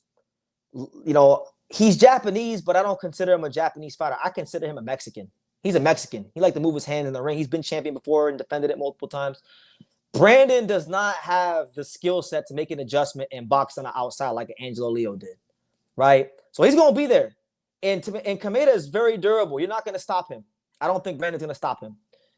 So I can see Kameda actually outworking a guy like Brandon Figueroa and winning a decision. And I think, believe it or not, like Kameda has talked so much shit throughout the years, and it's such a big fight in Japan that I think that's actually the only fight in boxing where you would actually see Mr. Honda and Ohashi consider working with Kameda Promotions. As crazy as it sounds. If he gets his hands on a belt, watch Inoue go to 126 and fight Kameda for the WBA title. Watch that shit.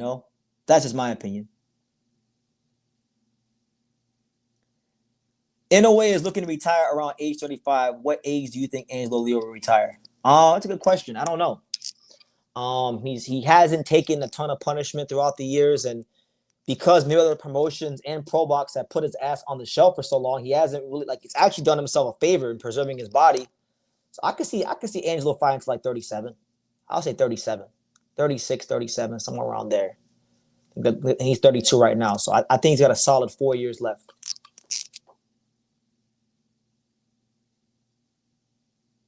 But anyway, guys, let me pivot into my next talking point because I don't want to get too far off track. There are some other things I want to get off here. I got 2 more left. And then it could be whatever you want. We're almost 90 minutes in, so make sure you guys go ahead and smash that like button and subscribe and super chat and all that blase. We here. It's your boy BT, the Untouchable True School Sports Empire. I feel like I kind of already hashed it out already, but PBC has moved to the zone. Every major promoter is now under one roof. And I guess before I even get into that, I'll ask you guys this, because now there's no such thing as sides of the street. Everybody's on the same side of the street. Everybody can now hold hands and sing Kumbaya and wait for the traffic lights to turn red and for the crosswalk sign to say you can cross the street together. We can all hold hands and be at one and cross the street together. So I want to ask everybody in the comment section, which fights amongst all the major promoters do you want to see the most? Drop that down below. Because there's no reason it shouldn't happen. There's no reason we shouldn't get like Jaron Ennis versus Sebastian Fundora.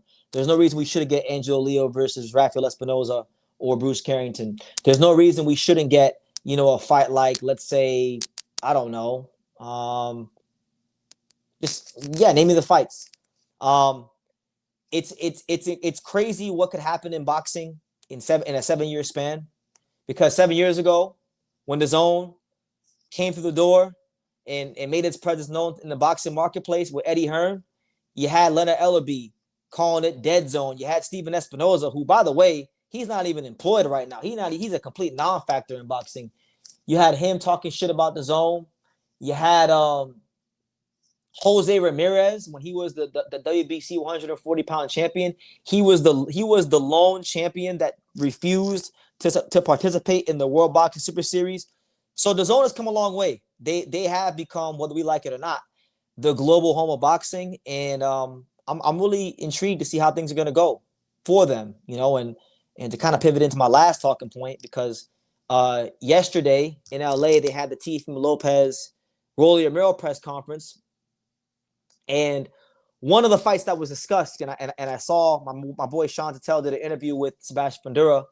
One of the major fights that was discussed, and it was stated by one of the main DAZN executives, that Fundora Jaron Ennis can happen now, and we know Fundora's next fight is not going to be against Jaron Ennis. It's already been known. It's already been stated that he's going to look to fight against the Albanian, the southpaw, Armar Hardy-Besh, who I'm very familiar with. I commentated one of his fights earlier in his career 5 years ago, and that'll be his next fight. And if he handles business with that fight, there really shouldn't be no talking. There really shouldn't be no talking. This is not a year ago where Jaron Ennis, only had fought the Angolan animal, Ustima Lima. No, Jaron Ennis in the last year and some change has become a 2-division unified champion. He just had a star-making performance at the highest order against Xander Zayas. And Jaron Ennis, unlike Shakur Stevenson and Devin Haney, he don't need the Saudi Arabians. He's actually an entertaining fighter. He's actually the kind of fighter that people make the drive from Philadelphia to come see and make a big fuss for in the arena. You understand? He's got value because he's entertaining. He's got a crowd-pleasing style that everybody can appreciate. You understand? And he's now become, in a year span, a very well-accomplished, very well-decorated fighter. So it ain't that time where you could just big-time Jaron Ennis and stick your nose up at him. You're not just going to fight the Keith Thurmans of the world and Errol Spence and those kind of things and get a pass for it. All the politics point to a Jaron Ennis fight. All the fans want a Jaron Ennis fight. Sebastian Fundora got himself to the plate. The onus is on him. Boots just fought Xander Zayas. Boots just stopped the guy. Let's have it right. Boots just stopped the guy that allowed Xander Zayas to become world champion. Because if you guys remember correctly, if you've done your homework and you don't got a short memory in boxing, Fundora fought Cordell Brooker. Xander Zayas ran down on him. He said, "I want to fight you." Fundora said, "I'm not fighting you," and dropped the WBO title, which allowed Xander Zayas to fight Jorge Garcia Perez on the last Top Rank show on ESPN. Then he fought Abbas Bro. He became unified champion. And then he fought Jaron Ennis. And he lost to Jaron Ennis. So really, you're the reason why Xander Zayas became champion, because you didn't want to fight him. So we'll see what happens with the Tim Tszyu Earl Spence fight. Fundora's already beat Tim Tszyu 2 times, so I don't think they'll do a trilogy fight, because that would be a crime if they did that. That would be really just giving a big middle finger to the boxing fans if they did that. But I have this suspicion that if Earl Spence does beat Tim Tszyu, that they're going to try like hell.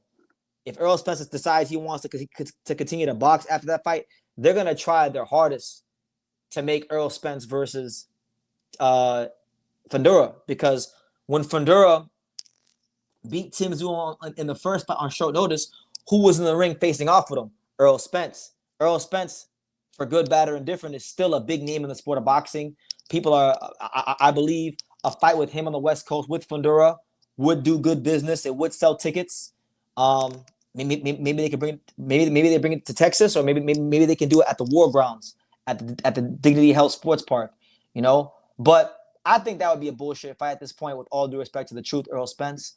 We want to see Fundora versus Jaron Ennis. We want to see 2 of the best champions in the weight class, 2 of the best offensive forces in the sport unify the division. Because I think right now it's fair to say that Fundora and Ennis are the consensus number 1 and number 2 guys in the division. with all due respect to Josh Kelly, which, by the way, Eddie Hearn, he's made like he's hinted at Kelly and Ennis being a thing. Personally, I don't think it's going to be a thing because even though it is an in-house fight, um, I really feel like Josh Kelly wants to have a voluntary defense.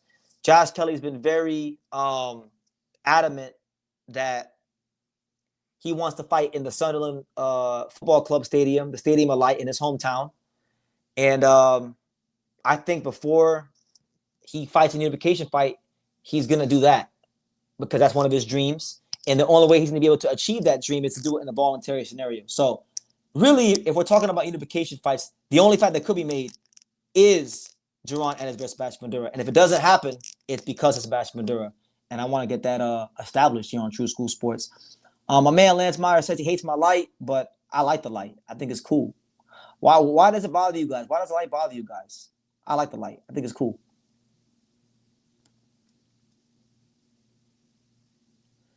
Cato says, I agree with you. Kameda could upset Figueroa. The only problem is Kameda fights in Spurs, so I see the opposite scenario where Brandon outworks him.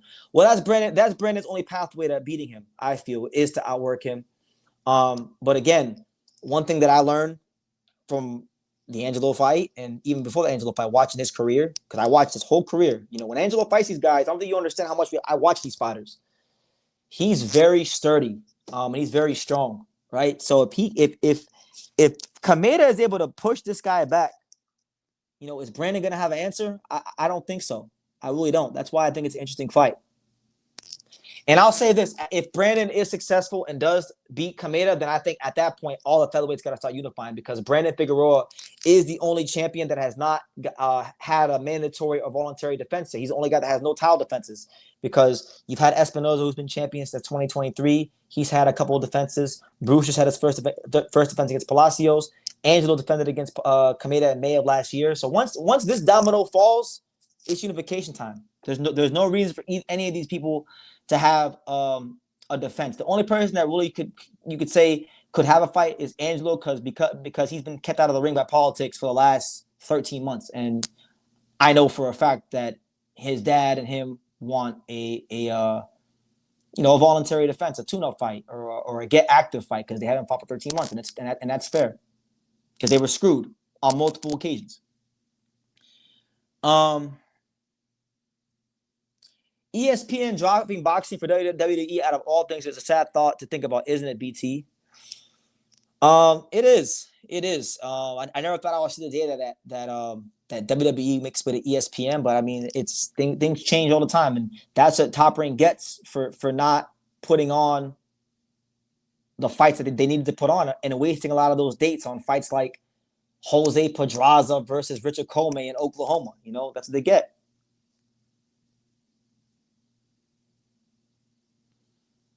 My man Big Boss says, I don't feel Boots needs Salah, but everybody not named Usyk, AJ, Fury, Nalia, Saul, and Tank need to get them $10 million purses. I would agree with that. If they don't get it together, you know, hey, they're gonna be out of luck.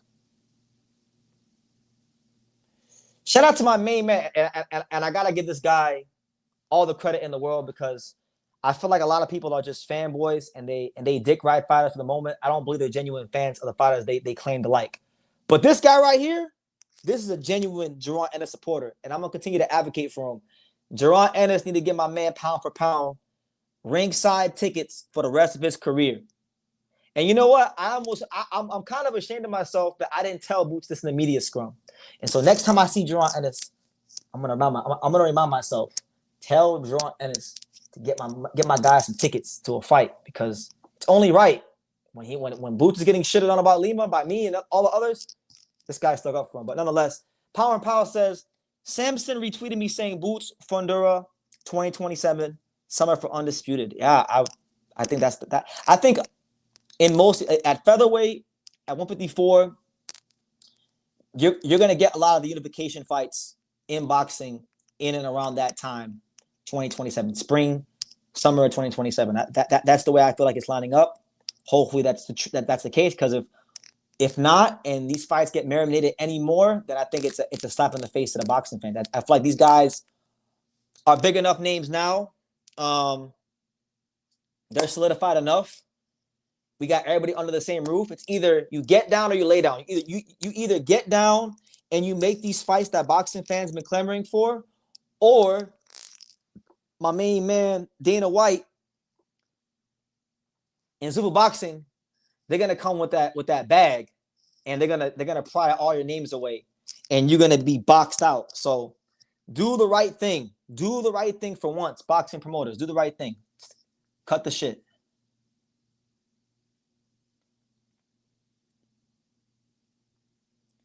Yeah, shout out to Pound for Pound, man. Like, you're one of the guys I want to meet. I don't know what you look like in person.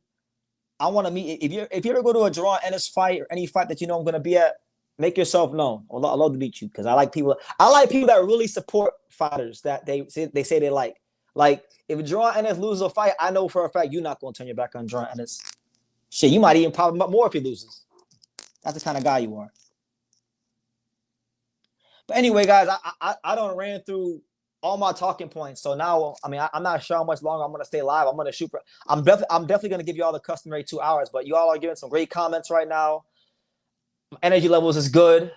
So anything goes. Y'all can ask your boxing and or non-boxing related questions. It is True School After Dark.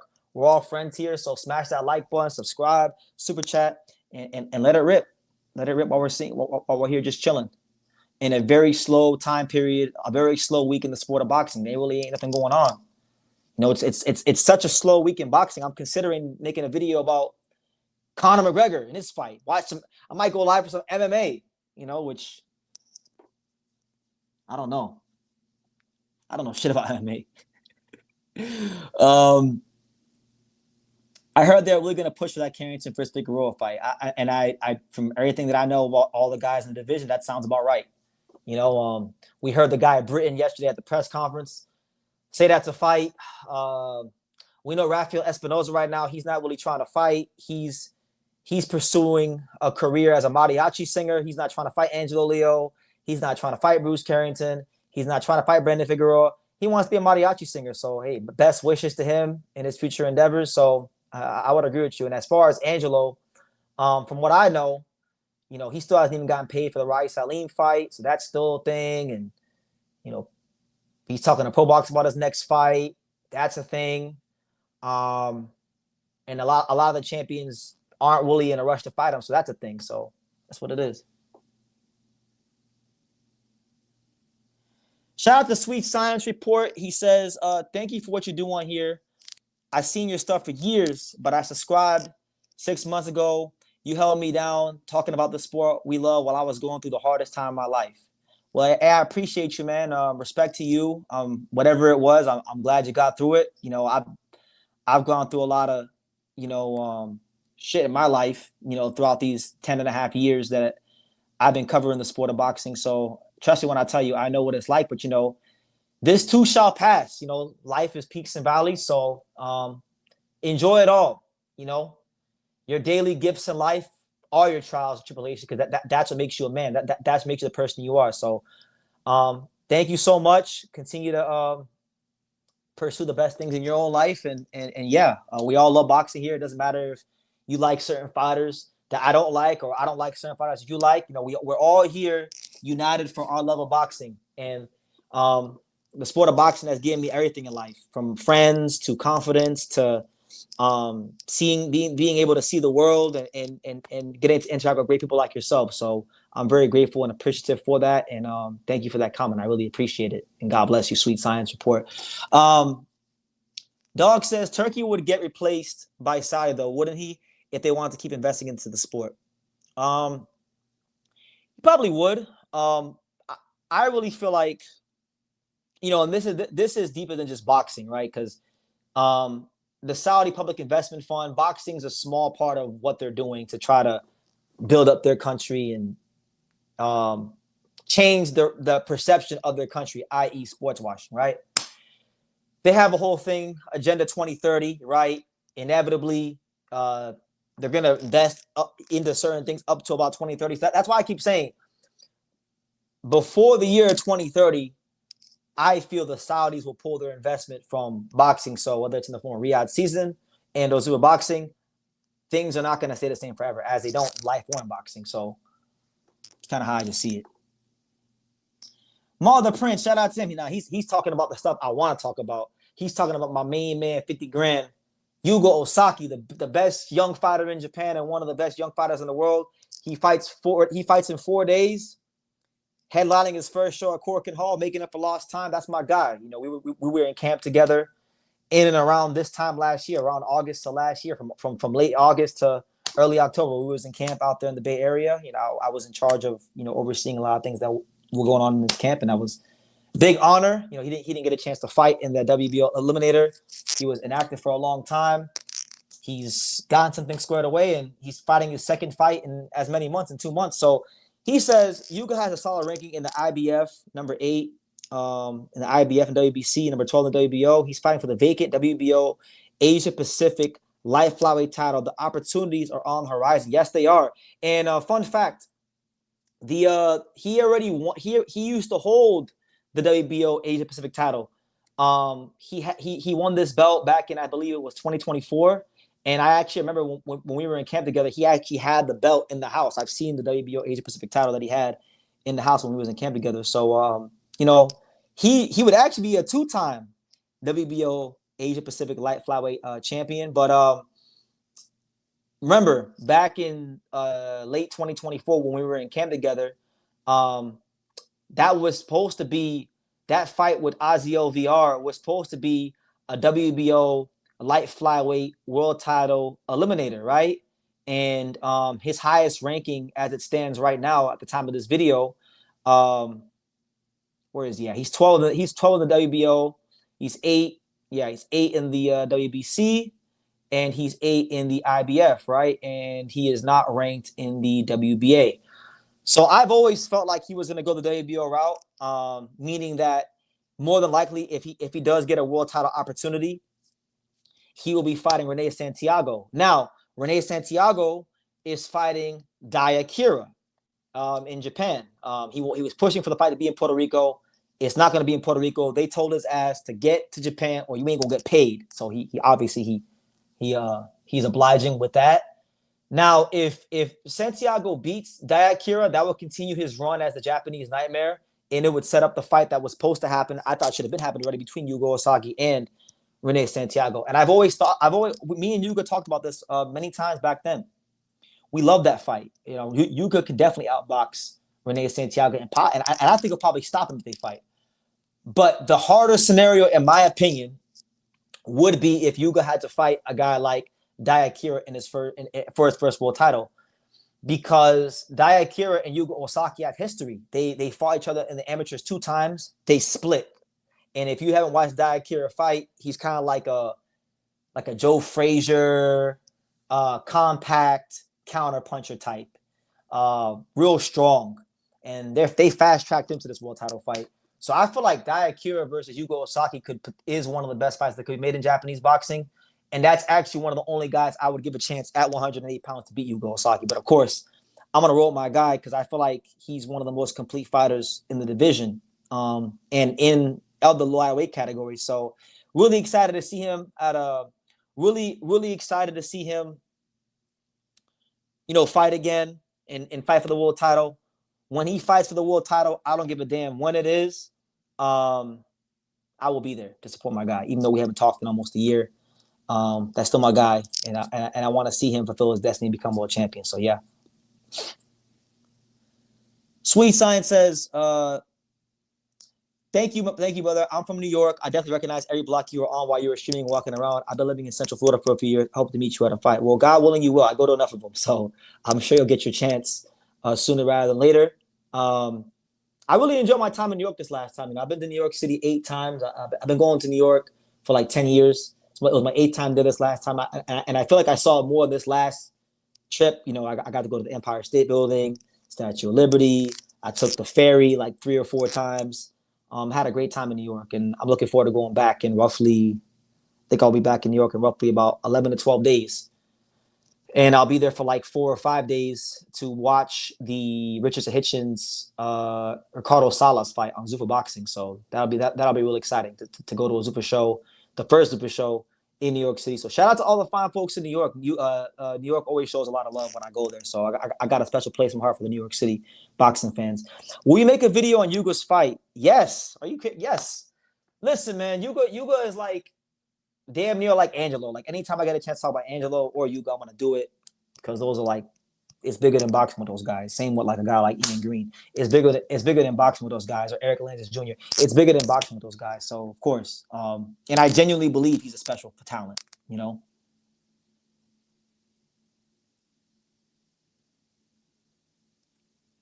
Shout out to Joel. Good to see you, Joel, in the chat. He says my WBO Puerto Rican guys are helping Yuga BT. My Puerto Rican people, you got to show some love to Gustavo Olivieri in the WBO. Yes, they love Yuga. In fact, fun fact, when I met Yuga, so I met Yuga Osaki at the Inoue Cardinals Fight Week last year. And I remember Gustavo Olivieri was giving Yuga hugs and taking pictures. And them guys at the WBO, they love Yuga. So I'm very sure he'll be getting his title shot via the WBO sooner rather than later. No ifs, ands, or buts about it. Martha Prince says, could you see a Ennis Kelly and Mason Cordina doubleheader happening? A doubleheader? Oh. To be honest, no. I don't think that'll happen. I think, Mason and Boots are both main event fighters.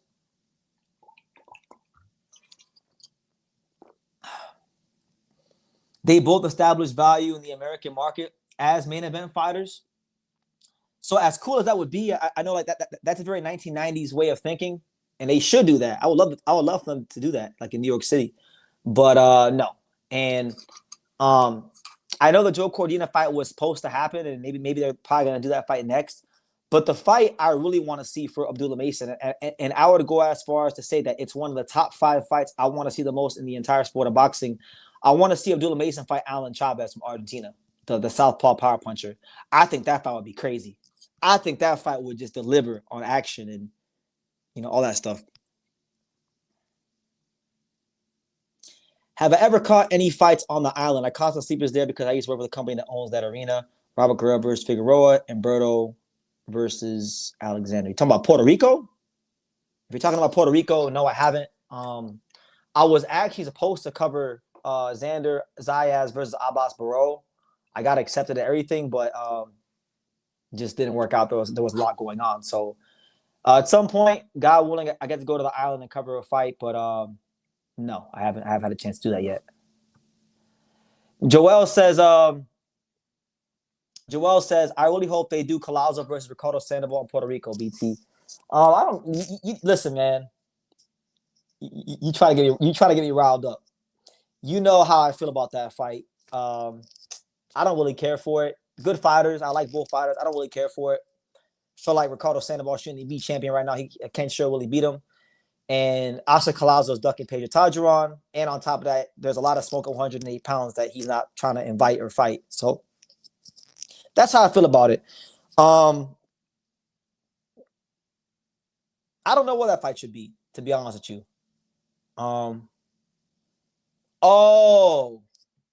Nassau Coliseum. No, I never caught a fight there, but I did go to the press conference for what would you call it? Daniel Jacobs versus Luis Arias, and I met Eddie Hearn. That was like one of the first times I met Eddie Hearn, and we talked back then at that card. But I didn't cover the fight. I just went to the weigh-in and all that stuff.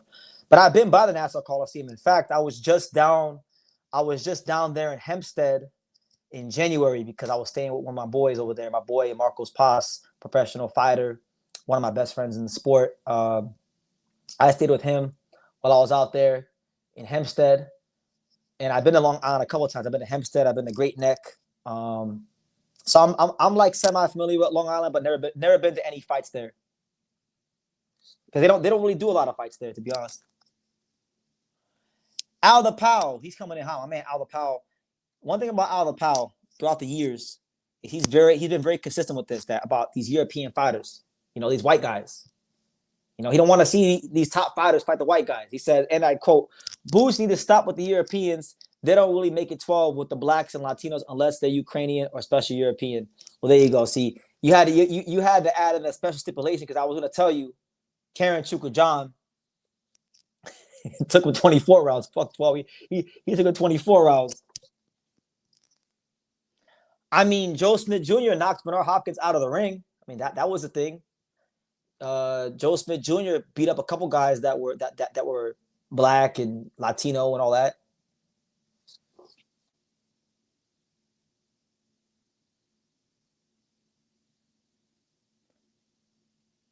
Well, no, well, you didn't mention age. You just said you just started mentioning race and skin color. So I gave you an example. Caleb Plant knocked the fuck out of Anthony Durrell. He ain't white. He ain't Hispanic. He's black. Black guy from the Midwest. That's as black can get in America. Is being a black dude from the Midwest. He knocked them out. So I mean, if you were to get into a street brawl, which boxer would you want by your side? Um, Artur Beterbiev, for sure. Give me Artur Beterbiev. We packing everybody up.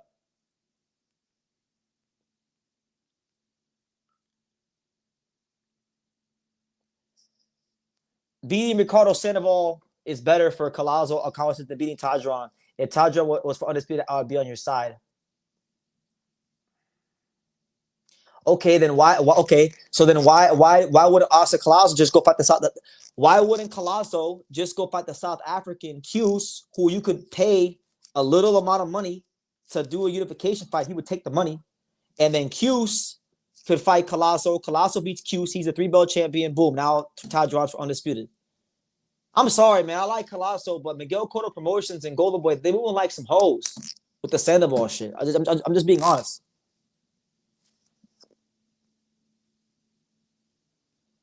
BT, do you think we'll be able to see the next Japan card in the US? The next Japan card. What is the next Japan card? What is that? Shokichi Wada, Eric Badillo. Probably not. You probably have to get a VPN to watch it like you do. There's been no US television announced for that card yet. If there is, you know how it is. You know how it is in boxing. They're gonna announce it like the week of the fight. So that's how it's gonna go. But right now, for that card, which is in like 9 days, they haven't announced anything yet. And I hope they do because I don't want to have to jump through a bunch of hoops to watch Kenshiro Taraji. Kenshiro Taraji, as many of you guys know, is one of my favorite fighters in the world. He's fighting for the chance to become a 5-time world champion in a third weight class and put another notch on what I think is a Hall of Fame career. So hopefully they can square that away for us because I want to see that. I want to see him fight without having to jump through so many hoops. BT, do you think Masamichi Ibuki gets pound consideration if he goes up and defeats Maloney? I would say he should. But I don't think he will, just because I know how a boxing establishment is. Number one, Yabuki doesn't get a lot of attention amongst the Japanese fighters because he's not under the Mr. Honda Ohashi umbrella. He's with the Kamedas. He's almost never talked about. He was nominated for the Ring Magazine Awards. What was it, in 2024, right? But you know what's funny? I'm gonna tell you guys about these Ring Magazine Awards because Yabuki was nominated for a couple of awards and he didn't get invited. Angelo Leo was nominated for like 3 or 4 different awards and he didn't win any of them in 2024. But they didn't invite Angelo Leo, so it was really funny how they were moving because Ring Magazine had guys that they nominated for the awards, but there were certain fighters that they wouldn't send invites to go to the Ring Magazine Awards. I thought that was very corny on their end. So it goes to show you that, like, with those kind of things, favoritism is very much at play. You know, they have their guys they like and things like that. So no, to answer your question, no. But he should, because in my opinion, right now, if we're talking about current form, if we're talking about like recent performances over the last 3 to 4 fights, he's the best fighter from Japan right now, not named Inoue. And people don't like hearing that. People want to say Junto. But I don't got no respect for that. Like, Junto Nakatani ain't done shit his last 2 fights. He put his hands in his pocket for 8 rounds against Inoue. He didn't try to win, and he got the belt put on him by Sebastian Hernandez-Reyes and got a gift to save the Inoue fight. So he got to prove himself. He got some work to do. Am I going to watch Conor McGregor's ring return tomorrow? I should. There ain't anything else going on in boxing that's like going to be at that time, so why not? And Conor McGregor, he's mainstream. He's a big name.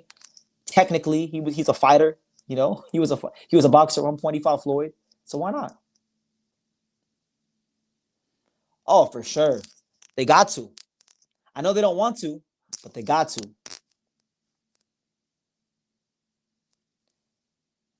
Oscar Koyasu would cook Masamichi Ibuki. Absolutely not. I guarantee you, if they won't even put Oscar Koyasu in with Pedro Tajuron, they're not gonna put him in with no damn Masamichi Ibuki. That dude is punching through shit and he can actually box. They don't want that smoke. They won't even listen. Truth be told, I love Kenshiro Taraji. I have no doubts that he would do the fight. I'm not even sure they would want to do the trilogy fight with Ibuki. Ibuki's the truth.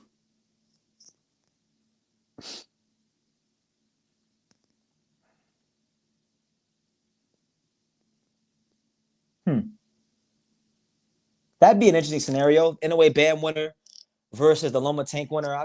I doubt that plays itself out. I doubt that plays itself out at all. But it'd be cool. Be a cool little tournament. Do a little mega fight out of it. But nah, it's not happening. Hiroka is like Piston Honda on Mike Tyson.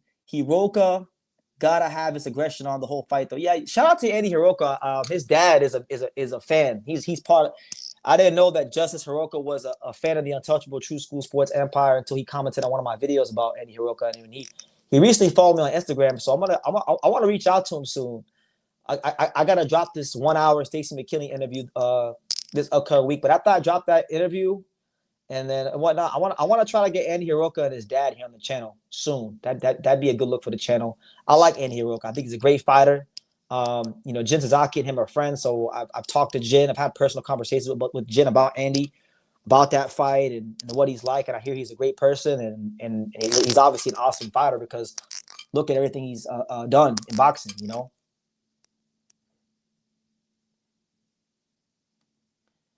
So Colossal versus Olas Kuaga BT. That's a good fight. That's a fight I think Colossal could win. I think he can win that fight. Olas Kuaga has been outboxed before. We've seen it against Hirota Kiyoguchi. I like that fight for him. As long as he don't get cracked the wrong way, pause. You know, as long as he don't get hit the wrong way, he'll be all right.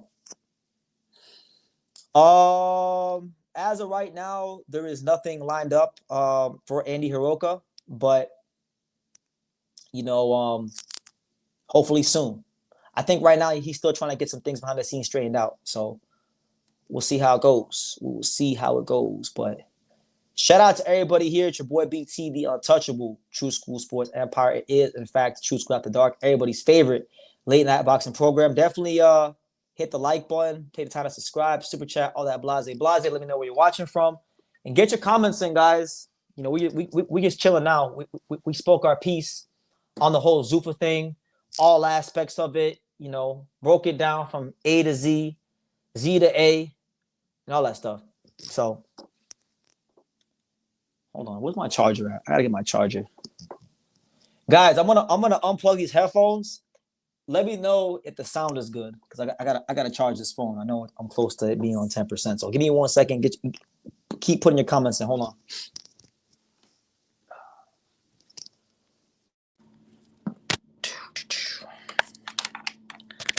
Every other city we go, every other video. No matter where I go, I see the same hoes. Can y'all hear me? Do I sound okay? Is there a beeping sound? Is there a...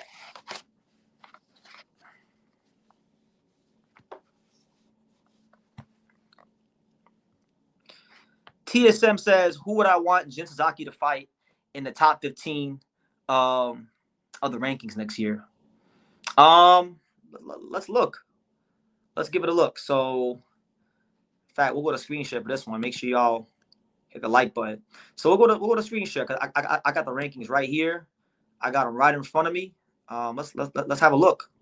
So let's see. Let's scroll up right quick and let's evaluate these rankings because the welterweight division's in a transitional period right now. And like I said, you got Jin right there, who's 14 in the WBC. That's the only sanctioning body he's ranked right now. So if you're asking me, who do I want Jin to fight in the top 15? So first of all, he has to beat this David Samajic, the African guy. You got to fight. He takes care of him. I would like to see Jin probably run it with I want to see Jin run it with Kavaluskas. I think Kavaluskas is a name. He's challenged for the title. He's a puncher. He's a former Olympian. He's number 10. He's a top 10 credible guy. Give me like Kavaluskis or Lewis Crocker. You know, when I interviewed Jin back on the channel back in March, he had expressed a desire to fight Lewis Crocker. So Lewis Crocker, Kavaluskis, those to me, from a management standpoint, if I was in a management position, if I had the honor to be in a management position for Jin Sasaki, I'm looking at Kavaluskis, I'm looking at Crocker, or I'm looking at Samuel Molina. Those are the three guys I'm looking at because they're all ranked. They're all, you know, two of them are top 10.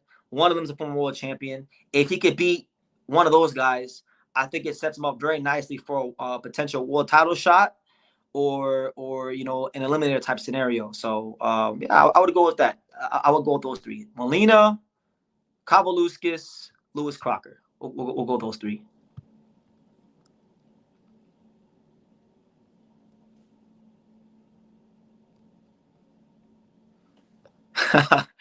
My man said, yeah, finish the sentence. He said,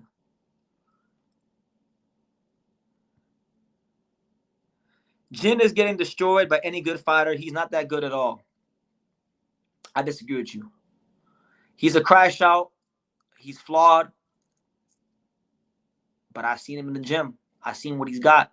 I've seen how he listens to information. I've seen how he has a desire to get better. And I do think he's going to round out into a legitimate contender. So, you know, it's up to him to change y'all's minds. But I don't think he's a bum. I think them three fights, Kavaluskis, Crocker, Samuel Molina, why not? My man said Jin versus Tiger Johnson. That'd be a good one. I mean, I think Tiger probably would win because Tiger's a more seasoned fighter, more experienced, better technically. But don't let Jin hit you. Don't let Jin hit you the wrong way. If that crash out hits you the wrong way, it could be current. He can punch. He'll get your respect, and he's not afraid to let his hands fly. What are my thoughts on Charles Conwell versus Paul Crow? That just got announced, and you know, I have applied to cover that fight. I should be finding out probably like in a week or so if I'm approved or not. But I'm sure I'll get approved for the fight. I'm sure I'll be covering the fight. That's actually I'm more excited about that than I am the main event. You know, Roach versus Payne is a great fight, no doubt about it. But I'm excited to see Conwell back in the ring. And, you know, I like Paul Crow. Paul Crow is a good veteran, technical fighter, been in there with some good guys. So it's not no cakewalk. It's not an easy fight to take coming off of a year and some change layoff. Paul Crow has to look good. And if Paul Crow can look good here, I think it sets him up for a potential Virgil Ortiz fight because I've always thought that ever since Golden Boy signed him, that was a fight they wanted to do. If not Virgil Ortiz, then at the bare minimum, it at least gets him active, and I think would get him ranked somewhere, you know? Because he was ranked before, you know, he was right there.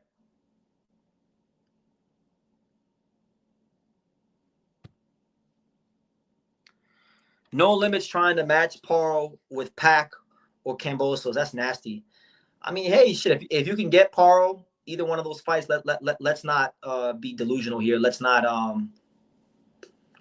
kid. Like those are big money fights. Like, of course, you know, Paro is a world champion, so I would like to see Paro in some better fights than that. But I mean, Kambosos domestically in Australia is a fight that does big business, you know. And then Manny Pacquiao. You know, he's a icon. Forget a big name. He's a global icon. And he's fought in Australia, so the Australian public know him from fighting Jeff Horn all those years ago at the Suncorp Stadium.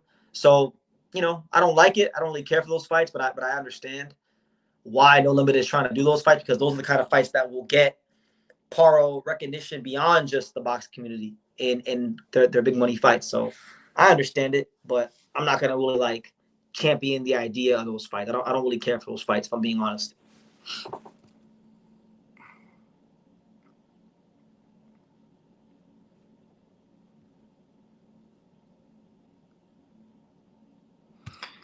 Yeah, I reached out. I mean, I actually reached out to his dad because I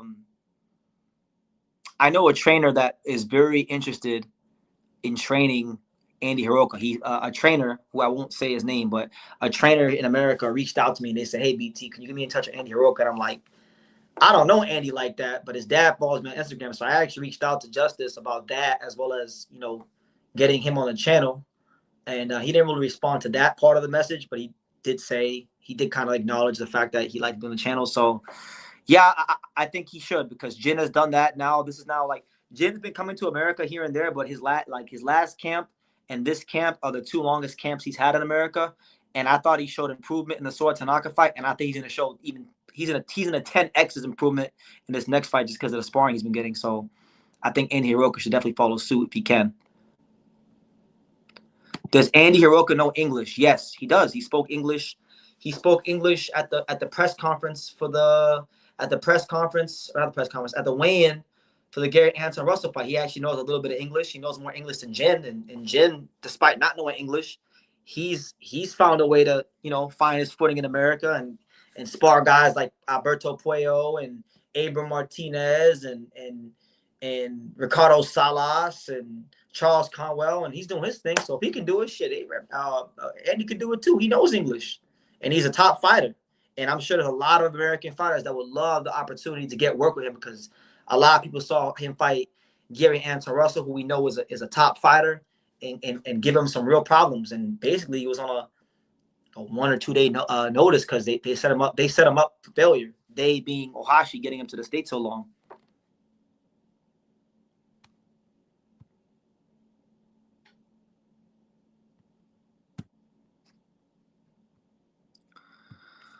My pick for that fight, I don't really have one, to be honest with you. I don't really have one. I don't really care for it. I'm praying to God Errol Spence does not win. Not because I hate Errol Spence, but I just feel like if Errol Spence wins that fight, Sebastian Fundora is going to fight Errol Spence. And I just think that's bullshit. Like, he's already going to fight Ermal Hardy-Besh, the sniper. Why do you need to fight Errol Spence, right?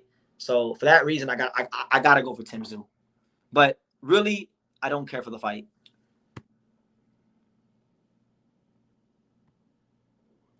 What I can tell you though, the fight I do care about on that card is Stephen Fulton versus Liam Wilson. That to me is a very intriguing fight, because you got two guys that have been losing fights. You got Stephen Fulton, who is not the Stephen Fulton of old.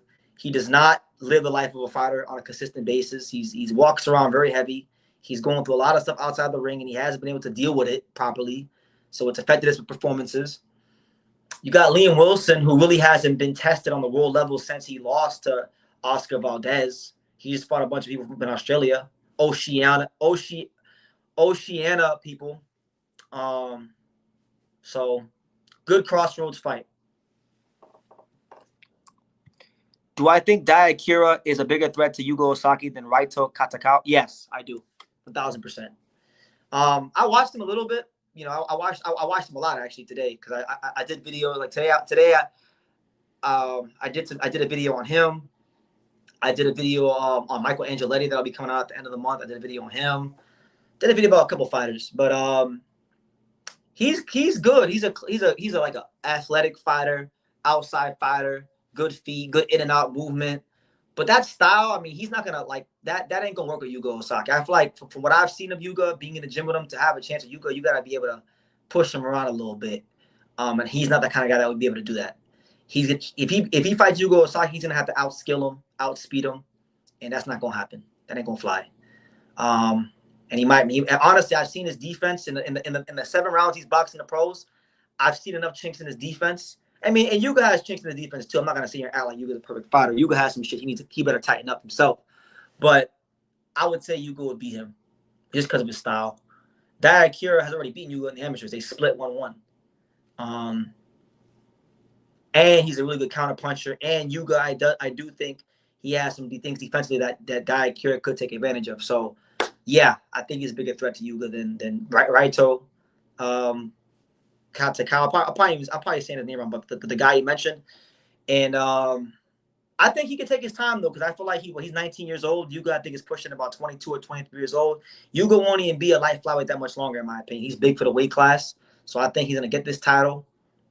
God willing, defend it once, or he might not defend it at all. He might just move to 112 right after he wins it. You know, I could see that too. But I think he'll probably defend it, because you make more money. You know, I've read those All-Star boxing contracts, so I know exactly how they're structured. You make way more money defending than when you actually fight for the title. So, I think Yeah, I'll probably defend it one time and move up if he is to win a belt. But yeah, to answer your question, yes, I do.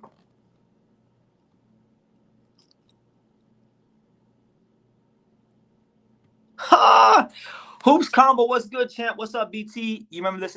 Do you remember this account a long time ago? Yes, I remember you, Hoops Combo. Listen, man, if you're somebody that's commented on here regularly over the years, I'm gonna remember you. I just met a guy. I just met my boy Trick Nolte. He used to come on here a long time ago. I didn't see him in my chat for a long time, but then he came in and he introduced himself to me outside the Barclays Center, and we had a long conversation a couple of days for the Boots Zayas fight. So I didn't forget him.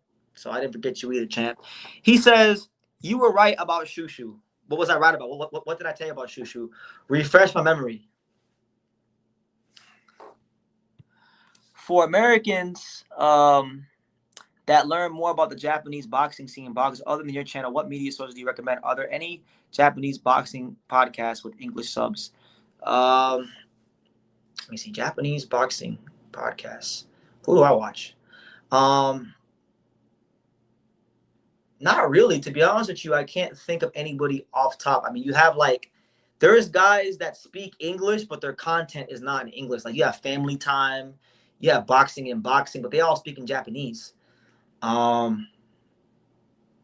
Yeah, there's not really anybody that I watch, which kind of sucks because, sometimes I want to hear people's opinions about certain Japanese fighters that are not Inoue. Like sometimes when I go study fighters that aren't big yet on American soil, it'd be cool to have someone to listen to that's not myself. But unfortunately, that's not what it is. So I got to be that guy for myself even.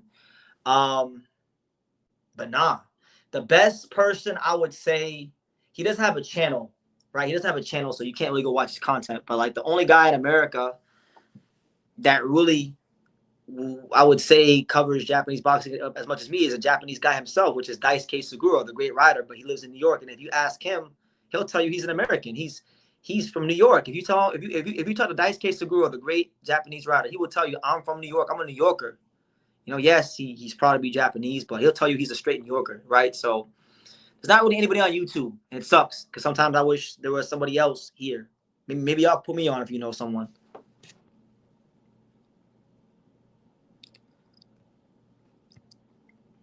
You don't care about Spence. You're watching his fight. Make it make sense. It's quite simple, Hyro.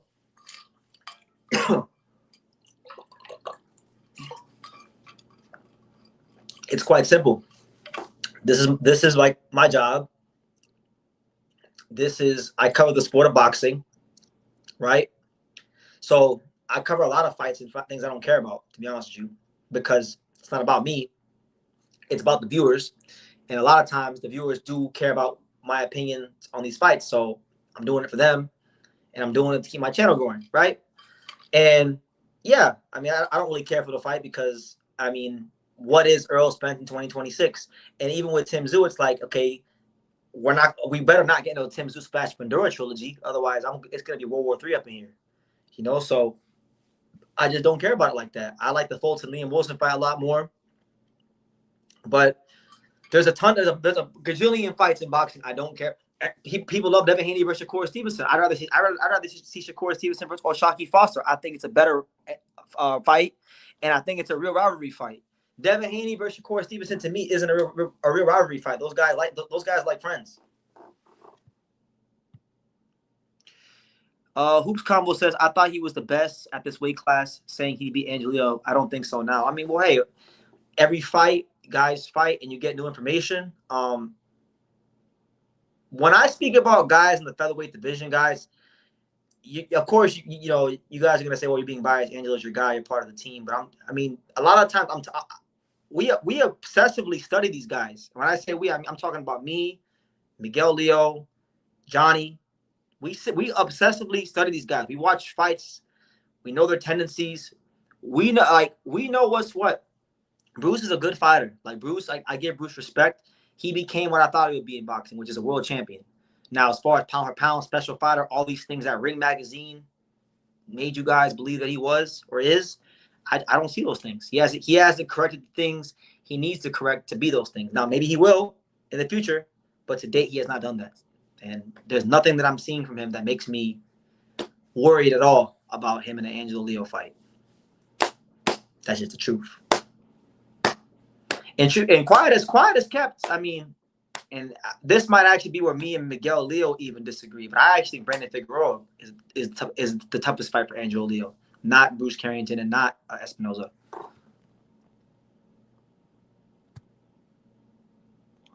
What did you think about, who do you think will be Abdullah Mason's big fight? Abdullah Mason's big fight, it's a good question. Abdullah Mason's big fight, well, he's not going to fight Shakur or the Shavengers. He's not going to fight those guys. So that's kind of out of the question. I've talked to people at Top Rank about the Murataya fight. From everything I've gathered, that doesn't seem like it's going to happen anytime soon. So in my opinion, if Floyd Schofield is to get a belt, I feel like Floyd Schofield versus Abdullah Mason will be his big fight, and it should be his big fight. That's why when I got in front of Mason in the media scrum, I'm asking him about Floyd Schofield because I believe in due time that's going to be his fight. And it's a fight that I think is going to, Schofield Sr. is going to Floyd Schofield, his dad's going to talk, and he's been talking. He's been on this channel, many channels, saying Mason is not a threat to us, all that stuff. And it's a great fight. Two young guys. Now Golden Boy and Top Rank are now under the same roof at the Zone. Why can't it happen if Floyd Schofield does the business and becomes world champion, So I like that fight a lot.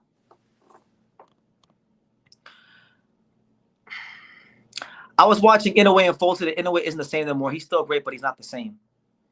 Well, I agree with that. I mean, he's still very good. I still think he's a great fighter, but he's not 2023 Inoue. And that's okay. Nobody's going to be – he reached a very rare level that guys don't get to in boxing that often.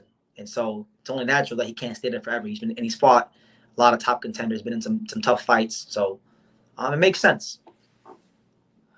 Okay, this question might be more relevant. Where does it put Zoo if he beats Errol Spence? Now that's a great question because let's be real. If he beats Errol Spence, people are going to downplay it and they're going to say, "Oh, well, that wasn't prime Errol Spence, and Errol Spence was out the ring 3 years, so Tim Zoo didn't really prove shit, right?"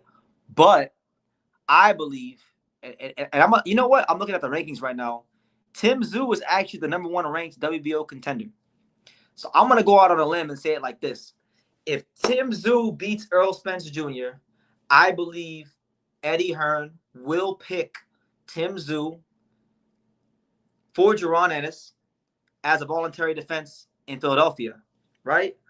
Or if that doesn't happen, maybe you, like Joel said, maybe you get Tim Zoo versus Ender Zayas in like a 160 scenario because if I'm not mistaken, I believe this fight's like at a 158-pound catch weight because it's a non-title fight. So maybe you get Zoo versus Zayas. I think this win for Zoo will lead to a big name that's actually in their prime. So yeah, for sure. Hoops Combo says, when you did that interview with Shusha, he looked mad at you. Does he know that you favor Angelo to beat him? Yes, he does. 1,000%. Me and Bruce have had, listen, I love Bruce. I love his family. I love his dad. I love the kind of person he is. I love his mouth. I love how talkative he is and how he markets himself. I think it's good for the featherweight division to have a champion like Bruce Carrington from New York. Love Bruce. I wish he wasn't in the featherweight division so I could like him more. But I told Bruce, I remember when he was, which fight was that? I'm going to say it was Enrique Vivas when he was going off all featherweight champions not wanting to fight him. Angelo Leo was sitting in the crowd. He didn't call out Angelo Leo when he was sitting in the crowd. And I asked him, because he said all these guys is ducking him. I asked him on Instagram, who's ducking you? Which of these champions is ducking you? Because I can tell you who's not ducking you. And then I told him, well, Angelo Leo ain't ducking you. And I told him the timeline of how he was going to win the belt. And it played out just like that. And, we talked off camera briefly after I did the interview with him the day of the press conference. And I pretty much said, hey, we love that fight. It'd be a great fight. We were both in agreement that Rafael Espinoza don't want to fight him or Angelo.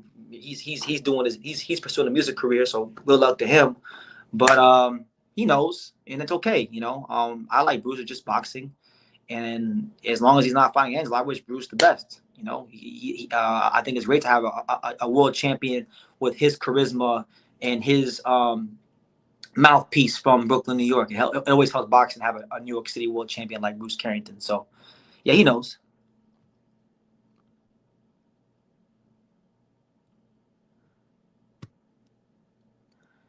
Sweet Science says, I remember putting that Fulton fight on and being pretty impressed at how Inoue outclassed in every way. It was seeing Inoue against a different style. Fulton wasn't honest about that whooping. And he hasn't been. I mean, I don't think he's really been fully honest with himself since that fight.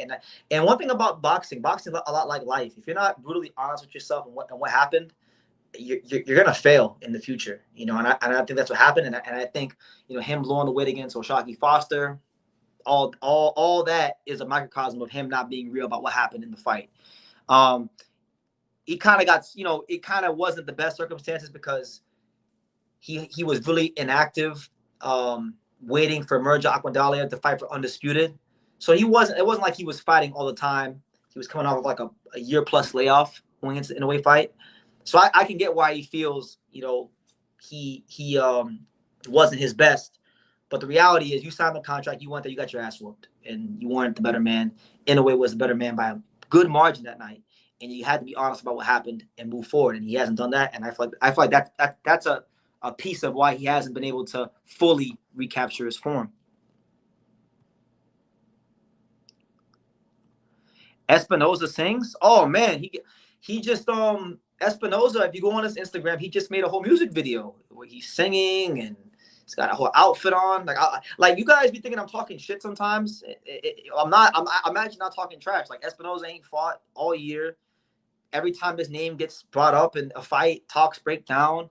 I know that he didn't want to fight Bernardo Lopez because I know people. I know he don't want to fight Angelo Leo. And, you know, talking to Bruce is making it sound like he don't want to fight him. So I feel like he's just growing content and he's waiting for Inoue more than anybody in this weight class. That's how I genuinely feel. And he's out here while he's inactive, he's over here making mariachi music. So I'm being honest. BT, do you think Inoue will get tired of going 12 rounds and just go for the KOs at 126? No, not at all. Not at all. Maybe, but I would say not at all. I think he'll be smart in box. Shushu and Zayas could definitely have. Yeah, they are. They're both very well spoken. I can see that, especially Bruce. Bruce is very well spoken. Bruce is a lot of fighters could learn from Bruce on how to conduct the interview. He's a great interview.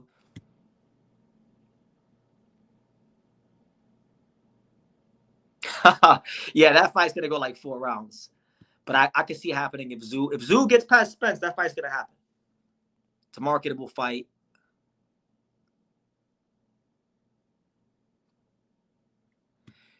A man T says, what did you do to Devin Haney, True School Sports? He says you don't know shit about boxing. Well, you know what?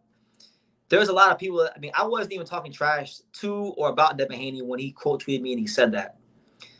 I was talking about Keyshawn Davis, who was supposed to fight Devin Haney, right?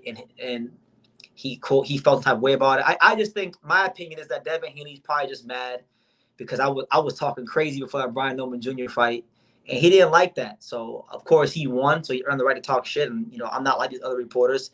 I could take it on the chin, but you know, I don't think that's fair to say I don't know about the sport of boxing. You know, I had the most accurate prediction for the Ryan Garcia fight in all boxing media. You know, I played an integral role in Angelo Leo becoming a 2-time world champion again. I've been a part of world title training camps. Nah. I mean, I don't know. I can't say. I mean, I'm pretty confident in my boxing knowledge. And if Devin Haney ever wanted to come here and talk about boxing, he would find that out very quickly. But I know he won't do that because he likes to go to Ring Magazine and the Boxing Boys and places where, you know, they'll ask him safe questions. But, you know, he knows I'm one of the real guys in boxing media because I remember when I was pressing him about Teofimo Lopez years ago. He didn't like that, and his dad got mad about it. I remember when I walked into the gym at the Top Rank gym when he did his media workout for the Lomachenko fight, and I saw the look in his eyes when he seen me. He knew I was gonna ask him some real questions. So he's one of them guys. He don't like that because he's used to people massaging his ego. And I got nothing against Devin Haney. Like, he's a cool fighter. He's not like one of my favorite fighters to watch, but you know, he's cool.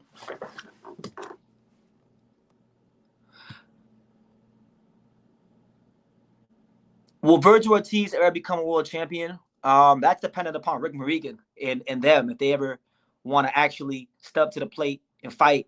You know, I don't know. He's been at 140, didn't fight for a world title there. Been at 147, didn't fight for a world title there. Been at 154, still has yet to fight for a world title there. So It's a management thing. I don't think it's a skill thing. It's a management thing. Will the management actually allow him to fight one of the world champions? Because every time it comes down to fight one of these world champions or do something that's going to get him in position to fight one of the world champions, they find a way to kind of mess it up. So that's a Rick Regan question.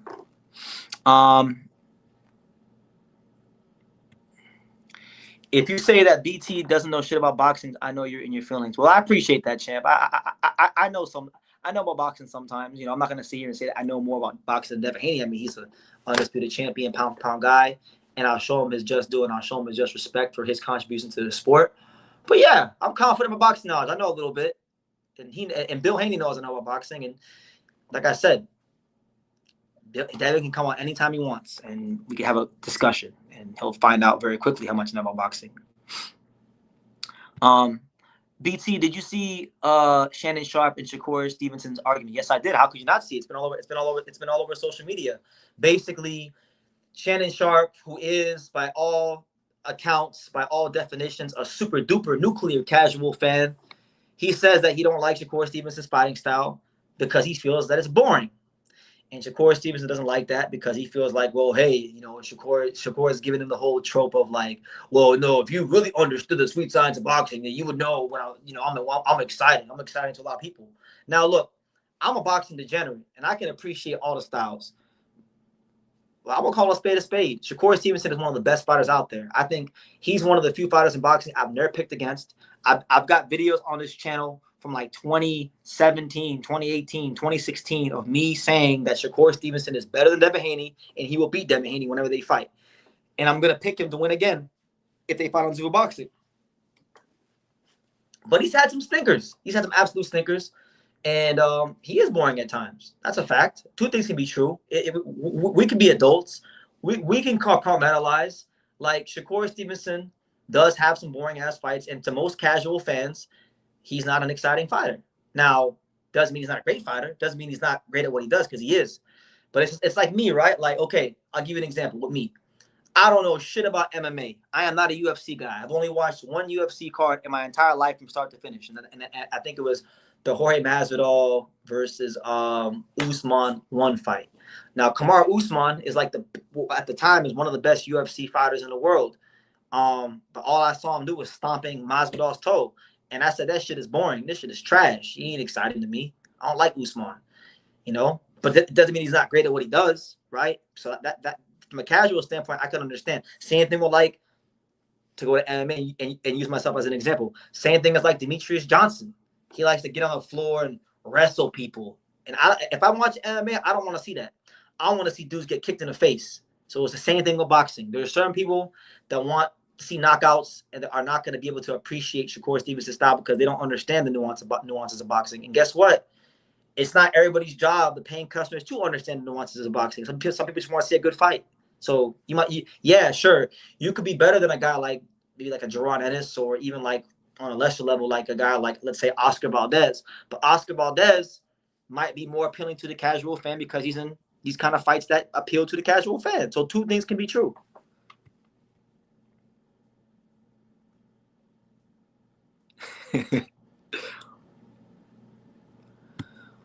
Do I think that Abdullah Mason needs a new trainer or corner to switch to further his development? I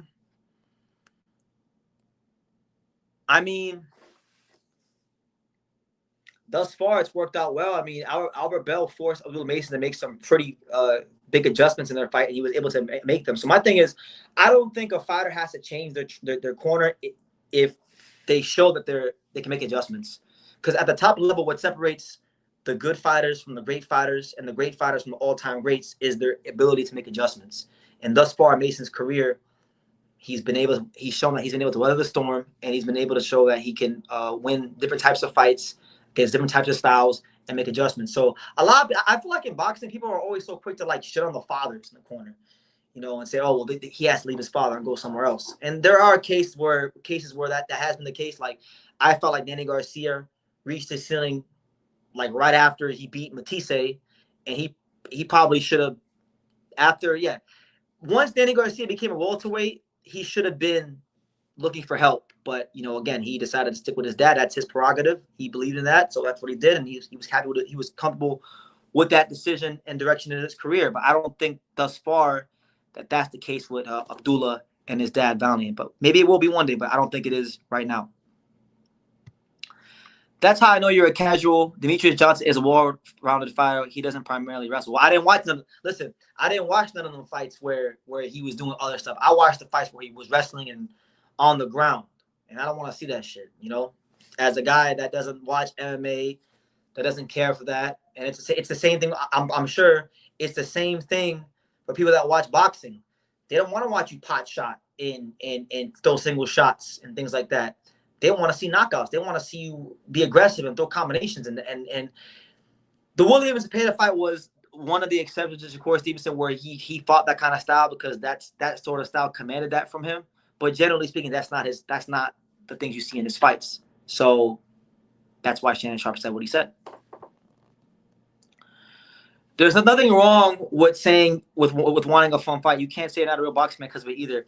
A real boxing fan watches everyone and anyone, but not everyone does that. Exactly. Like they're like a lot of people thought that the Oshaki Foster Raymond Ford fight was boring. I didn't think the Oshaki Foster Raymond Ford fight was boring. I enjoyed it. I thought it was a good chess match. It had the right amount of aggression, and there was a lot of IQ and adjustments being made in there. I enjoyed the fight. I hated Inoue Nakatani. I think Inoue Nakatani is terrible. I think it was one of the worst fights of the year. But some people love that fight because they're like, oh, it was so great and it was so high level. But no, I thought Nakatani just put his hands in his pocket for 8 rounds and let Inoue do whatever he wanted and didn't really show any gumption to win. So that therefore I hated the fight. But there's some people that appreciated that fight. So everybody has their preferences. But for the most part, most people that watch boxing like everyone loves knockouts. I don't care who you are. If you're a casual or a hardcore, everyone loves knockouts. That's just the truth. Who's my favorite player on the U.S. soccer team? My favorite player on the U.S. soccer team is either Florian Balogun or Weston McKennie, for sure. Those two.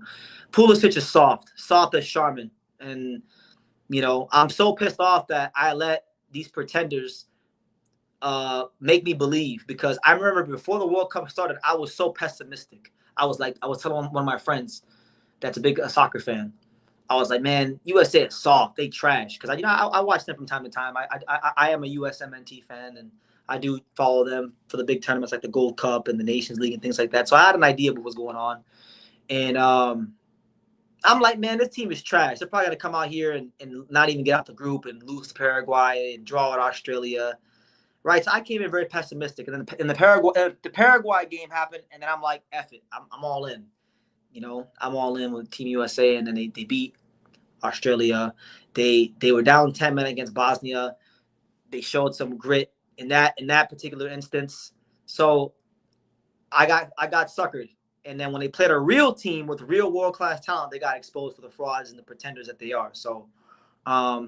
Yeah, I'm pissed off that I didn't just stick with my initial thoughts, but yeah.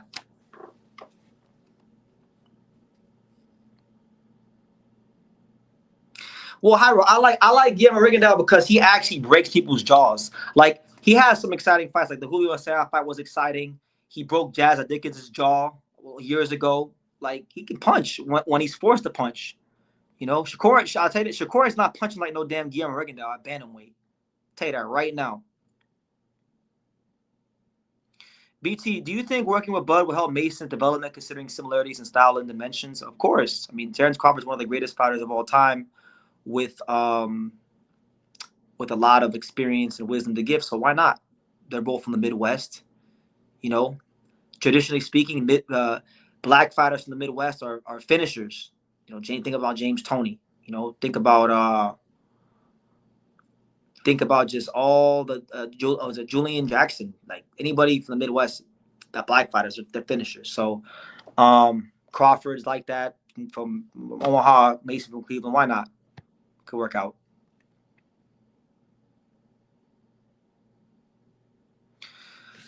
I mean, he's still just 22 years old, and you gotta really look at it like he just fought a guy. Like really, Mason stopped a guy that Shakur Stevenson didn't want to fight. He cleaned up one of Shakur Stevenson's message and actually stopped Arabelle and fought him on short notice. And so that's to be applauded. And he's still just 22 years old. He's still growing in the sport. He's still going to learn and get better from these fights. So Valiant Mason, like I've been around Valiant Mason. I've seen him in the gym. I've seen him coach all his sons, and all his sons have different styles. Like Abdullah doesn't fight like Abdul Rahman. Abdul Rahman doesn't fight like Amir. Amir doesn't fight like Ibrahim, and Ibrahim doesn't fight like Adil Mason. You know, they all have their own different styles, and I think he's done a magnificent job with Abdullah Mason, and he's not. And look, everybody always complains about fathers wanting to be in the spotlight, all up in the videos. And Valiant Mason, I actually tried to interview Valiant Mason, and he wasn't having it. He's like, look, my sons, who want to be my sons. You know, I'm not trying to be in the camera like that, and you got to respect that. Miguel Leo is very similar like that with Angelo. So you got to respect the low key fathers that just get shit done for their sons. Is boxing your favorite sport? If boxing is your favorite sport, what's your second favorite? Oh, that's a good question. Boxing is definitely my favorite sport, but outside of boxing, I would say there's a tie for my second favorite sport. My second favorite sport is either baseball or hockey. My two favorite teams in sports are the Florida Panthers and the Miami Marlins. So, yeah, those two sports I would say are my favorite. I do love basketball. At one point in time I would have said basketball was my favorite sport or second favorite sport, but games got real soft over the years, and baseball was a sport I grew up playing. Marlins were a team that I was inspired by as a kid because, you know, they were the underdogs against all odds in 2003. They beat the Yankees in the World Series, in the last World Series ever played at the old Yankee Stadium. So I've always loved that the Marlins are playing great baseball right now. Florida Panthers, you know, the laughing stock of hockey in South Florida sports for years. Last 3 to 4 years have been magical. 3 Stanley Cup Finals appearances, 2 Stanley Cups. So, and I've always loved hockey. That was a sport. I'll say this: hockey was a sport I would have played. If I could have afforded to play it when I was younger, I would have played it because it's physical, has a lot of finesse. It requires a lot of intelligence. I still want to play hockey. At some point in time, I'm going to try playing some ice hockey.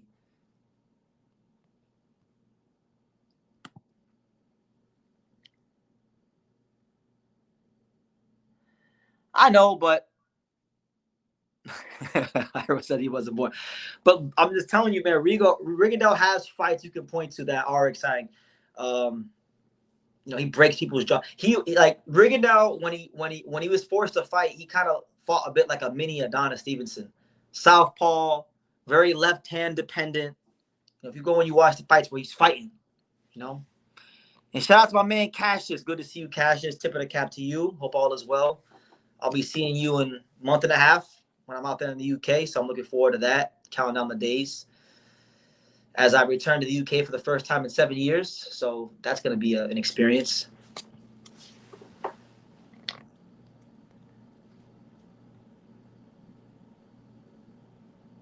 But shout out to everybody here, man. What is it? It's 2:28. There's still 38 of you guys rock with me. I'm already 2.5 hours in, so F it. I'm going to go the full 3 hours. I'm going to give y'all the full 3 hours. So we'll stay alive for like at least 28 more minutes, and then we'll get up off here. But smash the like button, get your questions in, boxing questions, non-boxing questions. We're just having fun with it now. Ask whatever you want, super chat, subscribe, like, all that blase. Dog says, how can Mason deal with distance fighters though? He was losing the first half. What if he can't catch them like he did with Bell? Well, if he can't catch them like he did with Bell, then he's gonna lose. But he showed that, at least in this instance with Bell, that he can catch them. Now, what I can say about Bell is Bell, while he is very good at what he does, Bell doesn't have gears. Bell does not have gears. His style is his style. His pace is his pace. He doesn't have an inside game. He doesn't have gears. So that played a role into why I feel like Mason was able to figure him out and crack the code. That won't be the case for everybody else because there are other guys that do have gears. So we'll see when the time comes. Maybe Abdullah has things in his toolbox he hasn't shown yet, but thus far it's been smooth sailing for him. Mother Prince says, BT Hayato Sutsumi returns on the 15th. Do you think he outgrows 130 before getting a world title opportunity? I certainly hope not, because outside of Inoue, in terms of pure skills, I'm talking about just pure skills. Forget accomplishments, forget resume. In terms of pure skills, I think he's the second most skilled fighter in Japan. His bag is deep, and I would like to see him fight, you know, top guys at 130. He better go. He better hurry up and get to it, you know. My man right here says Abdullah or Shakira is a liar. He's scared of Oshaki Foster. I just don't think he wants to fight that style. I don't think he wants to fight long rangey guys. I think he likes being the guy that's the boxer. He doesn't want to box the boxers. You know, you'd be surprised. A lot of these fighters that you guys see, I've seen some of them in the gym up close when they spar and stuff. These guys that you would consider pound for pound elite technical fighters, they don't actually fight like elite pound for pound technical fighters when another technical long range fighters put there with them. They get frustrated. You know?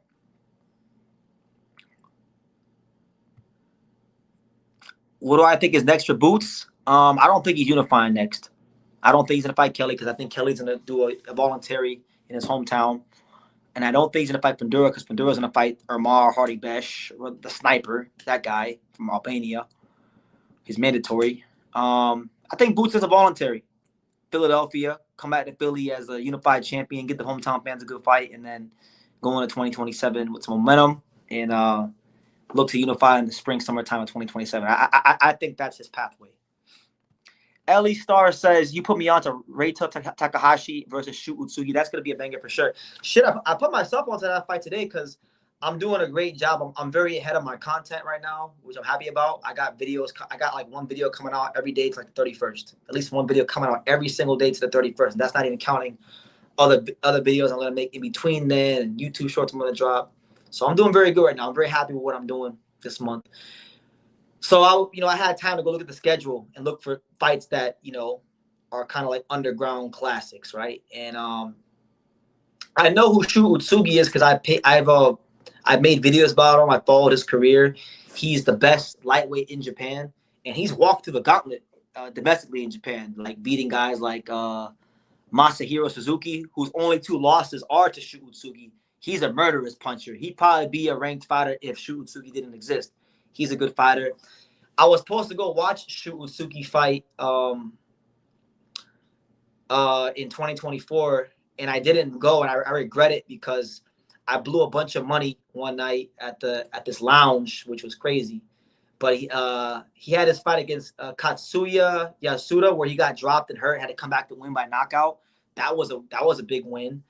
And he fought a couple other guys domestically in Japan. Like, he's proven, he's solidified as the number 1 Japanese lightweight, and he's ranked, I think, 7 in one sanctioning body and 5 in the other, 8 in another one. So he's right there. Like, you talk about Abdullah Mason opponents, he could be an Abdullah Mason opponent. He could be a Alan Chavez opponent.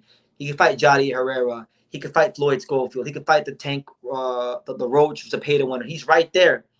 But right now those fights are on the table, right? And so he's decided to stay busy. And he's fighting this guy. Now, I didn't know a lot about Ray.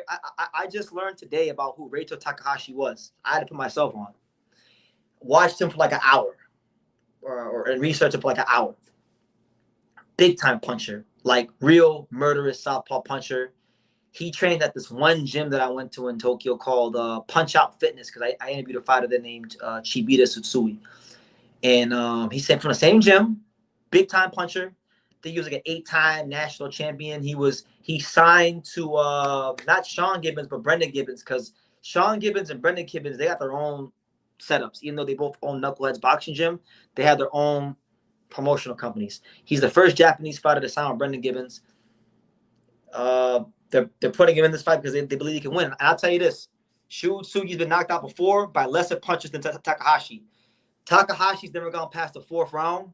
So we'll see if he's a front runner or not. But if Shu Utsugi gets into a war, he may not come out of this one as the winner. So it's a really interesting fight. Do I consider Christian Pulisic a flop in the USA level? I can see him being a flop, but at the club he did pretty good. For the club teams, he did great. He was on the Chelsea team that won the Champions League, and he was a legit contributor. He was good. Like, when he was in the Premier League with Chelsea, he was doing his thing. So you can't really say much for him. You give him his credit for what he did at the club level, but for his USA international career, he's been a disgrace. Absolute disgrace. So one of the softest athletes I ever seen. Like, literally took a whole vacation during this World Cup. Didn't do much the last World Cup. We failed to qualify in the 2018 World Cup with him as the team, and he's been billed as the best, most talented player in the history of American football. So, to me, he's no Landon Donovan. He ain't. He don't hold the candle to Landon Donovan. Do I got Tsutsumi over Tomoyo Tsuboi? Yes, I do. And the reason being is because Tomoyo Tsuboi in his last fight against Pedro Guevara, he lost on a head clash. I think what's his name? I think Tsutsumi has a better command of range and has a more diverse skill set. Even though you could say Tsuboi was the more accomplished amateur fighter, but I just think Tsutsumi right now is better than Tsuboi. When does Yuta Sakai fight? I heard he's really good. He is really good. Very good. I think he'll be a world champion for sure. I'm not entirely sure when he's fighting, to be honest. Bernardo Lopez versus Navarrete. Oh, that's a big fight. That's a huge fight. Listen, I'm trying to see Bernardo Lopez get a big fight again because it's crazy. You would think after Angel Leo parked his ass and knocked him into the 8th dimension that dudes would be jumping to fight him because they would fully compromise, but nope. Espinosa didn't want to fight him. Bruce had a chance to fight him. He fought Palacios instead. It's been a hard thing getting Bernardo fights, so be cool. My next up-and-coming boxer, I would say, on the American side, definitely Marcus Luther. And on the Japanese side, Yugo Osaki, for sure. What's up, BT? I missed your lives recently. I'm in the process of watching them. Well, I appreciate that, champ. I'm sure there's plenty of things I said that be cool to listen to. I'm great, man. Life is exceptional. Life is good. Enjoying my time at home before we have to get back on the road in roughly 12 to 13 days. Because we're going to be going to New York. Then we're going to be going, all over the place. We're going to fights here, fights there. And going to Zuffa, the Zuffa card with Hitchens and Berlanga and all them. Then we'll be going to Roach and Zepeda. And then maybe we'll go to Teofimo Lopez versus Rolly. I'm not sure yet about that one. I did apply for it. And then after that, we'll be going to the UK for Hrgovic Itama. So we're running quite a tight ship this year. And then in between all that, who knows what happens? Who knows? Because I do got some gym visits planned. I am trying to maybe go to LA in between all this. So there's a lot going on. Do I trust amateur stars in 2026? Not really, to be honest with you, because I feel like everybody who we've propped up to win a gold medal since Andre Ward nobody's done it. So, not fully. Yeah. No, I agree with you on that one. Who would I like to see Ramon Cardenas fight?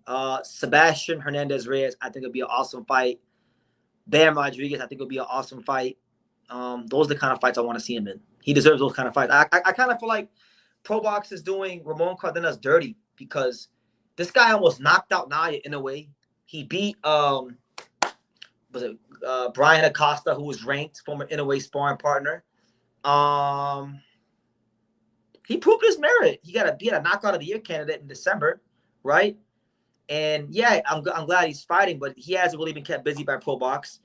You're chucking him way on the undercard of Lester Martinez and Nigel Lopez. I feel like he deserves to be a main event fighter. That's my opinion. But yeah, those are the guys I want to see him fight. Miss Miyagi says, salute to BT. Damn, you're still going on live. What time is it out there in the UK? I'm about to go to work. Well, shout out to you and shout out to all the lovely British fight fans that have been rocking with me all these years. I can't wait to see some of you guys when I go to the UK at the end of next month. But right now, it is currently 2:39 a.m. Eastern Standard Time. But I'm wide awake. I drank my Cuban coffee before I came on the live. I took my magnesium. I did my prayers before I come on the live. And I'm wide awake. I'm wide. This is the time I function best at. Is late in the night. I'm not a day person at all. Yeah, you might see me there, champ. I hope if you see me, say what's up because I don't know what you look like. So, hey, I'm Afro Jam. When you see me, say I'm Afro Jam, and be good to meet you. On your next visit to Japan, who are the fighters you want to interview? Oh my God! Well, of course the usual. My Jin Sasaki, Yugo Osaki, Seiya Tsutsumi, Seigo Yuriakui, Ken Shiro, the guys that I already interviewed on all the trips. those guys are all gonna get interviewed for sure when I go back to Japan. But the last time I was there, I actually had interviews scheduled with Hayato Tsutsumi and Masamichi Ibuki, but our schedule just never lined up, so it couldn't happen. So definitely those are interviews I want to get for sure. I would like to interview some guys from the Ohashi boxing gym, but you know how that goes. Them guys hate me. They hate my guts out there, so it's probably not gonna happen. But yeah, those guys, Ibuki, Hayato Tsutsumi for sure, Dai Akira, Andy Hiroka, them guys for sure. Those are the guys at top of my list. I think Cardenas is trying to hold off for a Nakatani fight. I hope he gets a Nakatani fight. I hope he knocks him out because I'm tired of everybody hyping up Junta Nakatani. I like Junta Nakatani. I hyped him up, and I think he's a good fighter. Don't get it messed up. I think he's a good fighter, but people like he's overrated now. Like the last 2 fights have proven that he's not at the level that a lot of us thought he was. He started fighting guys his own size, and he can't punch through them, and he's not looking great. Like, and he put his hands in his pocket against Inoue. He got the belt put on him by Hernandez Reyes.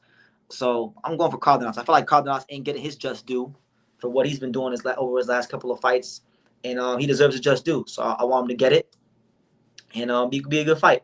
And I'll say it like this: for the Junto side of things, that's the fight where he's gonna be able to fully win me back. Because right now, like they did a segment on Ring Magazine talking about Junto Nakatani versus Bruce Carrington. Now look, I don't know who won that fight. I think they both had their flaws.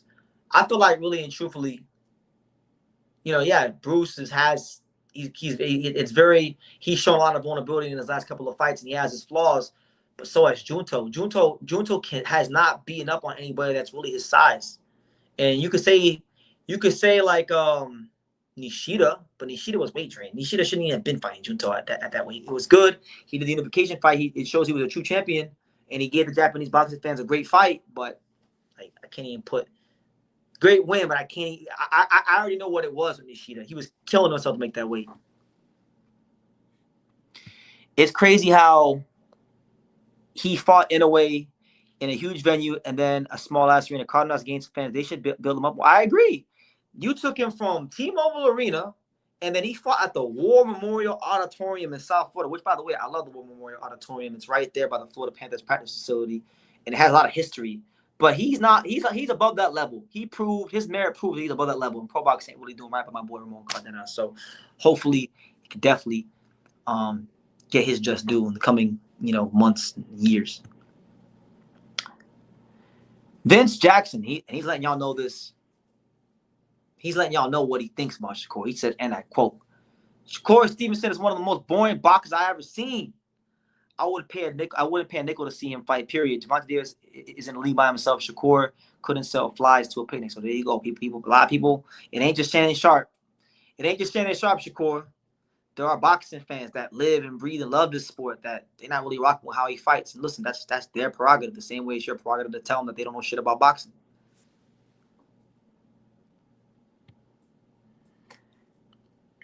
If Nakatani stops Cardenas, are you okay with him staying on the pound list? That's a good question. It will really depend upon what the other guys who are like right there are doing, But yeah, I would say that's the kind of win that would really re-solidify him again as a pound fighter, because these last 2 fights ain't been it, and I don't care nobody says. If Devin Haney or Shakur Stevenson will put up that kind of performance in their biggest fight, I already know people will be going at their neck. But because it's Junto and people don't like to keep that same energy for fighters across all the board from all cultures, he got to pass.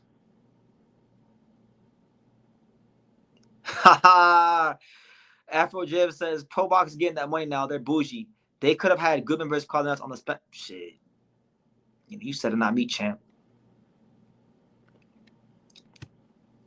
Y'all want to see Ramon Cardenas on the channel?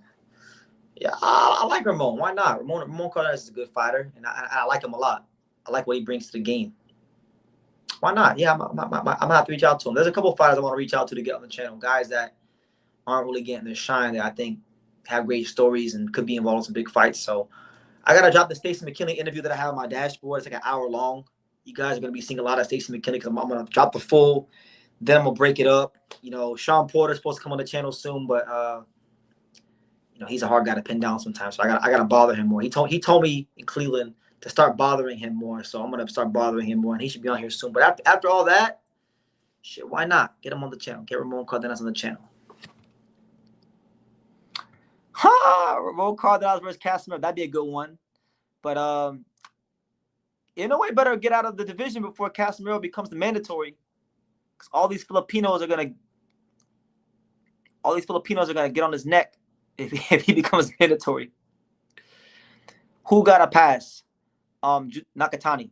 Nakatani got a pass because when I come out and I tell people, because people ask BT, what do you think about Inoue Nakatani? I'm like, yo, the fight was trash. Like, it wasn't a good fight. Like, Inoue, Junto wasn't giving Inoue much, so Inoue just was content to box because he wanted to get the win. And then Junto put his hands in his pocket and showed no gumption to win for like 7.5 to 8 rounds. And then when I say that, people are like, I was met with a lot of statements like, oh, well, you don't understand how high level a fight it was because you don't understand. Like, shut up. Like, I'm trying to be respectful and carry myself with grace and class and not have any arrogance. But like I'm in world title training camps. I've seen fighters with all different types of styles. This is what is my life. Like, so not going to tell me I don't understand what's going on. I understand what's going on. You got one guy who's a superior athlete with a better jab who can get in and out, who didn't need to go for a knockout in a way to beat this guy. And then you got one guy who's a southpaw who doesn't move laterally, who couldn't be the volume punch that he's accustomed to being. And then he couldn't, outbox the guy he was trying to. So he was outgunned in the athleticism department. And, he couldn't really run the numbers the way he wanted to. So I can understand what's going on and still say it wasn't a great fight. Like,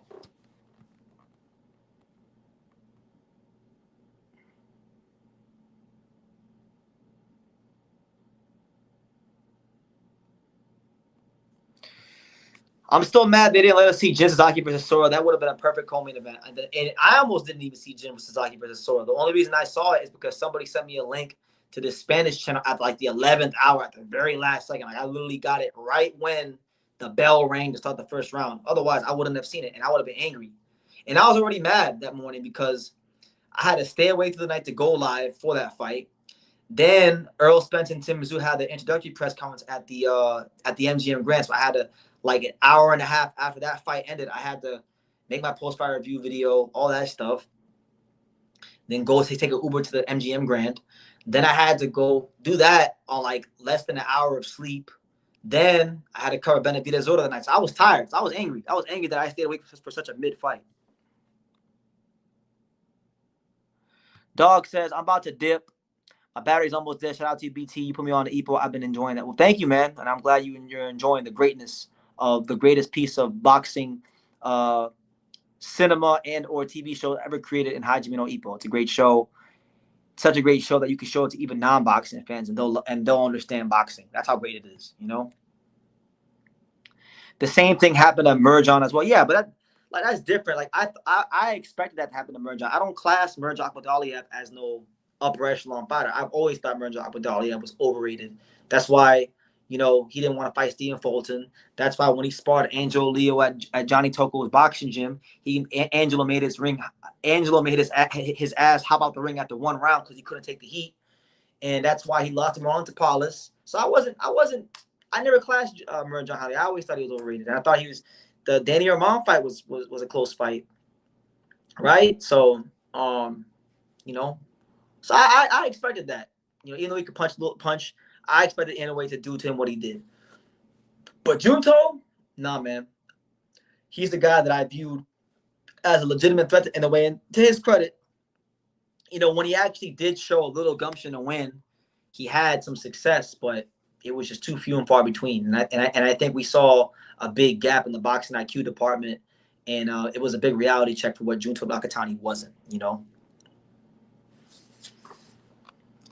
Will the Devin Haney versus Shakur fight happen? I believe so. I think, you can expect Devin Haney to be a Zuffa boxing fighter soon. I don't see why it wouldn't. Devin Haney he's been in the show for like a whole year. He wants high guarantees and a lot of money because he's been used to getting paid that for his whole career. And yeah. TSM says, I didn't know Angelo Leo sparred. Oh, he did. He sparred. He sparred a lot of people. He's one of the most experienced fighters. He's the most experienced fighter in the featherweight division. That sparring session's actually on YouTube. You can go look it up. He made Merjan hop out the ring after one round. Merjan couldn't take that heat from Angelo. But yeah, he sparred Merjan. He sparred Subaru Murata, Tenshin Nasukawa, Abdullah Mason, Carmel Moten, Shakur Stevenson, Javante Davis, Bruce Carrington, Tony Hirsch Jr. I mean, Hector Garcia. So many guys. Like,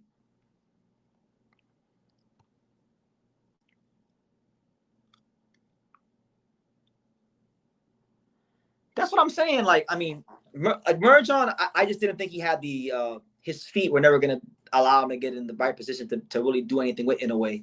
But Junto, I knew he had the volume to trouble Inoue.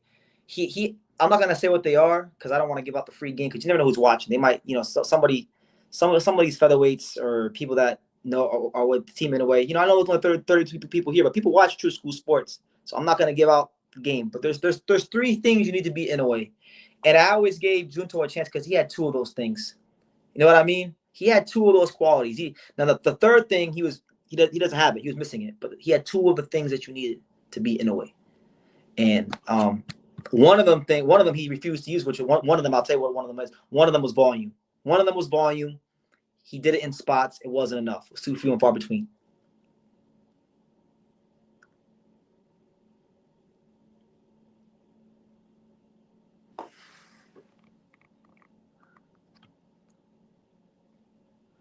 Pro box not supporting guys is unsurprising. Gary Jonas runs it with an iron fist. From when he fired George Jakovich, I knew how that's gonna operate. Well, I mean, yeah, a lot of fighters, I think, credit to Pro Box, they have given a platform for fighters like Angelo to get back on the map. I can't handle them for that. My boy was at a crossroads in his career. They gave him an opportunity and it paid dividends, right? So I can't handle them for that. But they haven't done what they needed to do for his career in terms of investing in him since he's been world champion. That's why he only fought one time in almost 2 years. It'll be 2 years next month, on August 10th, already that he's been champion. Mo Cardenas, look at him. He hasn't been fighting the way he needs to. Who else am I missing? Pro Box. I know Daryl Blast Balzain. He was a guy they loved Daryl Blast Balzain. They had a hard on for Daryl Blast Balzain. He's in a lawsuit now. So it is what it is.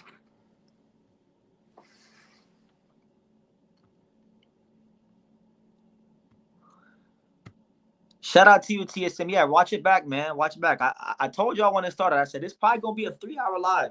And we're almost at the 3-hour mark. So, and I'm having a great time. And I'm wide awake. And I'm glad that, I did this live.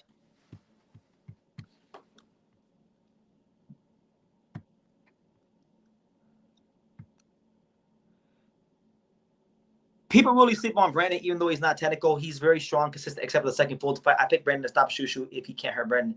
No, Brandon is good. I hate his style so much. I hate watching him fight so much. It's such a sloppy style, but it's very effective when he just keeps things simple and just be himself. He's a very hard guy to beat. And I think a lot of people are underestimating Brandon Figueroa, honestly. That being said, I feel like the Kameda fight is harder for him than the Bruce fight. I don't think Bruce has enough volume or power to keep Brandon off of him. Kameda, on the other hand, and what's his name? Mr. Miyagi says pretty much, has Kameda had another fight since Leo? Is it true that he set to fight Brandon? It is true that he is set to fight Brandon. That's what's been reported by TGB Promotions, and supposedly Brandon's gonna go to Japan. It's a good fight. Kameda has not had a fight since Angelo. He had the Mirko Cuello fight that fell out. That would have been a tough fight. But I like this fight for Kameda because Kameda is very experienced. He's got 349 rounds in the pros, almost 50 fights. I think he's like 47 fights. He's a Mexican fighter. I don't view him as a Japanese fighter. He's Mexican. He spent a lot of time sparring and training in those Mexican gyms. So that really hardens you and toughens you up because you got to over there. And he throws a lot of punches too and has good hand speed. And if Brandon can't put him on the back foot and push him around, I think Kameda could outwork him. Really just depends on that fight's going to be about will, because Brandon is not like an Angelo Leo where he can make an adjustment and then decide to box and beat you with just a jab like Angelo did. He's not that kind of fighter. But he could overwhelm him and stop him. I could see that happening. But Kameda is not an easy guy to just push around. I'll tell you that right now. And yeah, Cash, just talk to him. Angelo's the best at 126. I agree. And I hope that we get a chance to prove it. Shout out to my guy, or shout out to Leslie Jordan for the $5 super chat. I appreciate you. He says, Shakur versus Haney. I got Shakur by masterclass. I can't wait. I've always said for years. And there's literally a video on this channel. It's from like back in 2018 or 2017. I was talking about, it was me and my boy Alex. Shout out to my boy Alex if you're out there in the world. Me and my boy Alex sat down and talked about who would have the better career between Devin Haney and Shakur. And I said Shakur. I've always been team Shakur in regards to those two. I've been high on Shakur Stevenson since before he even fought in the Olympics, because I interviewed him before he fought in the Olympics. And great fighter. So I'm with you, champ. But truth be told, I want to see him fight O'Shaquie Foster. I like rivalry fights. I like fights where two guys genuinely don't like each other. And I feel like that's a fight where they, like O'Shaquie, they were friends at one point. They had a fallout. Shakur saying one thing, O'Shaquie saying another. The only way to find out is in the ring, right? So I like that fight. But yeah. Do I know? And they give it a super chat again. Do you know anything about the South Korean scene? A good number of Uzbek fighters are based there now. I don't know a ton about it. I'm not gonna lie to you. The only South Korean fighter that I know about was a guy that was ranked briefly named Jong Seong Kang. He was ranked in the WBO. He was I think he was in the top 5 at one point. And then he ran into a Japanese fighter named Ryuto Owan, and he got destroyed. And then Ryuto Owan is now ranked top 5 of the WBO. But he was like the last. He was like the last hope for South Korean boxing, because South Korean boxing has a proud tradition. There was a very strong boxing culture in the 80s and 90s and even parts of the 2000s, like when they had guys like Injin Chi. But they don't really get the investment they used to get back in those days. A lot of the top South Korean fighters fight in basketball gyms. So I don't know a ton about it, but that's my extent of the South Korean fight scene. I know they also have that real fine South Korean girl, the world champion. What's her name? Hyu-Min Choi. She's kind of cute. She's there. That's all I know about. That's all I know about South Korean boxing.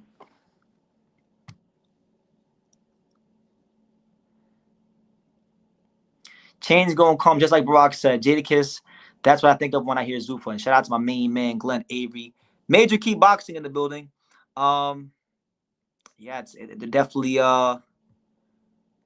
shaking up the establishment. That's for sure. That's for damn sure. South Korea is too effeminized nowadays. I've never been to South Korea. I want to go one day. It's one of the countries I do want to visit. But I do know that I'm pretty confident that the popularization of K-pop and groups like BTS, that's probably contributed to the, as you say, the effeminization of South Korean people. I don't know. I don't want to generalize nobody. South Korea ain't what it used to be in boxing. Yo, Injin Chi. If any of you guys out there, y'all want to watch a fight, that's a great fight like that people don't talk about, go watch Eric Morales versus Injin Chi. And shout out to Sean Tatel. That was a fight he put me on too many years ago. That's like one of his favorite fights. It might be his favorite fight ever. And I know it's like in the running for his favorite fight ever, because he's an Eric Morales fanboy. He loves Eric Morales. Eric Morales is his favorite fighter. That was a really great fight. So go check that fight out if you haven't seen it. Shout out to my man Cassius. He says Andy Cruz is officially a 130 pounder. He feels it's a great move. Well, yeah, it's a great move for Andy because,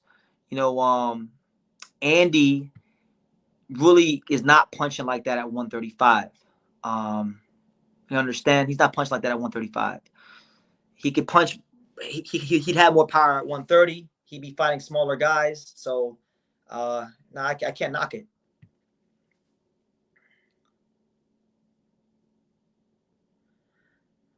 Was MJ weird? Was MJ tired? He looks weird when he was sparring Leo. So the whole backstory to that, I'm gonna tell you what happened in that whole that day of sparring. I wasn't there. I didn't know Angelo back then when they sparred, but I know the backstory because obviously I know Angelo, and then I know the guy he was sparring before Angelo. So Merjan sparred Joseph Maicedo, right? And all these sparrings happened at Johnny Toko's boxing gym, really historical boxing gym in Vegas. That's where like Sonny Liston used to train when he was heavyweight champion, and Mike Tyson trained there too when he was in Vegas back in the 80s and things like that. But Merjan sparred Joseph Maicedo. Joseph Maicedo at this point in time is like a 7-0 fighter, good fighter, really experienced 7-0 fighter now. But at that time, Joseph wasn't even a professional. He was a novice amateur. And then he didn't know who Merjan was. So they threw Joseph in there with Merjan, and Merjan was trying to make an example out of Joseph. He dropped Joseph early, was beating the brakes out of Joseph early. Joseph got up. Joseph showed a lot of heart. Joseph had some moments here and there, but Joseph was inexperienced compared to Merjan at that time. And so Angel didn't like what he saw. So then after that was done, after a couple of rounds with Joseph, they chucked Angelo in there with Merjan. And Angelo just drowned his ass out the ring in like a round, made him hop out like in a round. So he was bullying Joseph, but he couldn't bully Angelo. And truth be told, I mean, Joseph now is very experienced. Joseph spars some of the best fighters in the world. He's regular in Angelo Leo's camp. He was Tank Davis' only sparring partner for the Roach fight. He sparred Brandon Figueroa. He sparred Liam Wilson. I'd love to see Joseph get back against Merjan in the pros, but that's the backstory.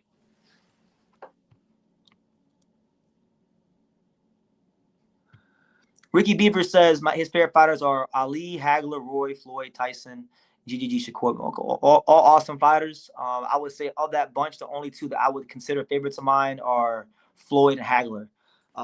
Floyd, Hagler, Joe Louis, Angelo Leo, Naoya Inoue, Michael Nunn for sure, Riddick Bowe, my main man Yugo Osaki, Artur Beterbiev, and Bernard Hopkins. Those are some of mine favorite fighters.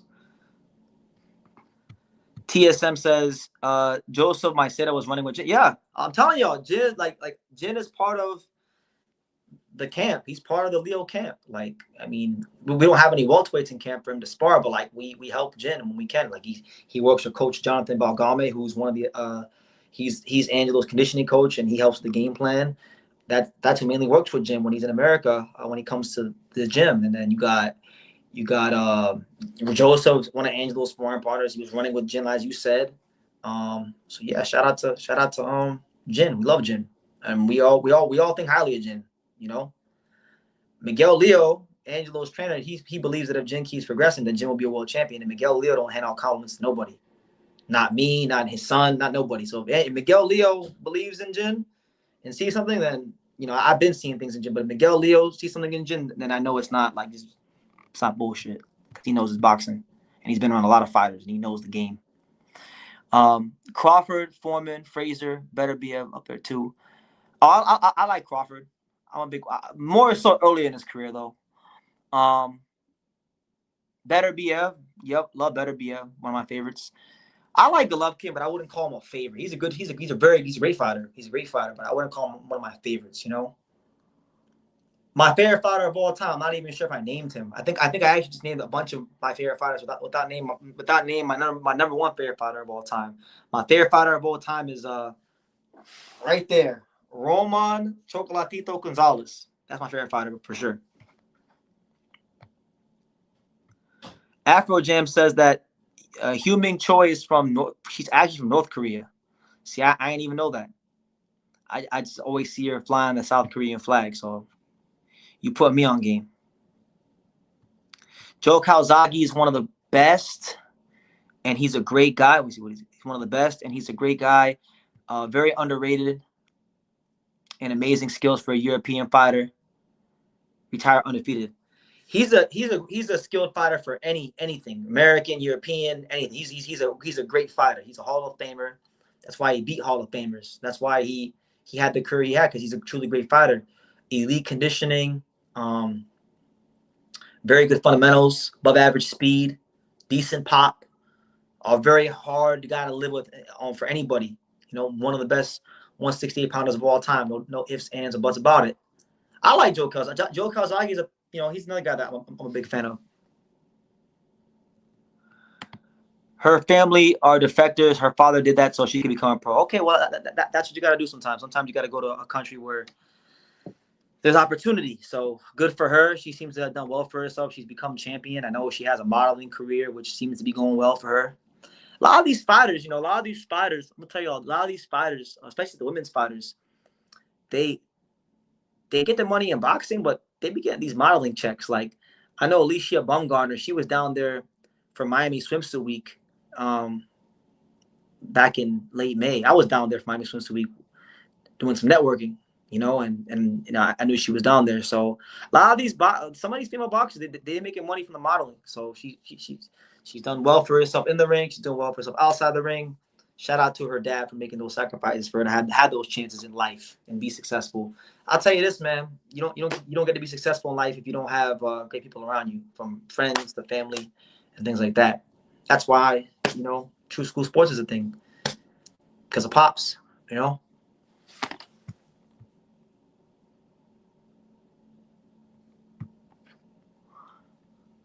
That's crazy. It's 3 a.m. We still going. I can't believe we don't win 3 hours. I'm gonna have to wrap it up soon, but man, this has been great. It's been awesome. BT, what do you think will happen to Sora Tanaka? Do you think they will forget about him and stop supporting him? The Japanese boxing fans, no. I think Sora Tanaka, at the worst, is going to be a cult fan favorite on the Japanese club show boxing circuit. Now, as far as him being like what they thought he would be, because they thought that they could hit a lick with Jin Sasaki, and that Jin Sasaki wasn't that good, and that he was damaged goods. And then Jin Sasaki came to America, and then he got his boxing skills just right enough when he boxed that boy's head off. Yeah, you can't beat Jin Sasaki, right? Because he's the best welterweight in Japan. Can't be him. But one loss doesn't define you, and it's all about how you come back. Now, personally, for me, I think Sora Tanaka should move his little ass down to 140. He's not big enough for the 147-pound division. It could fly in Japan because Japanese people aren't that big. But when you start stepping up to the world level and you got to fight Americans, Mexicans, and some of these Europeans and Russians and shit like that, it ain't going to bode well for you, because your punches aren't going to hurt these guys. Your defense ain't tight enough, and you don't throw enough punches. So I think get him down to 140 if you can, and then go from there. That's how I feel about Sora Tanaka.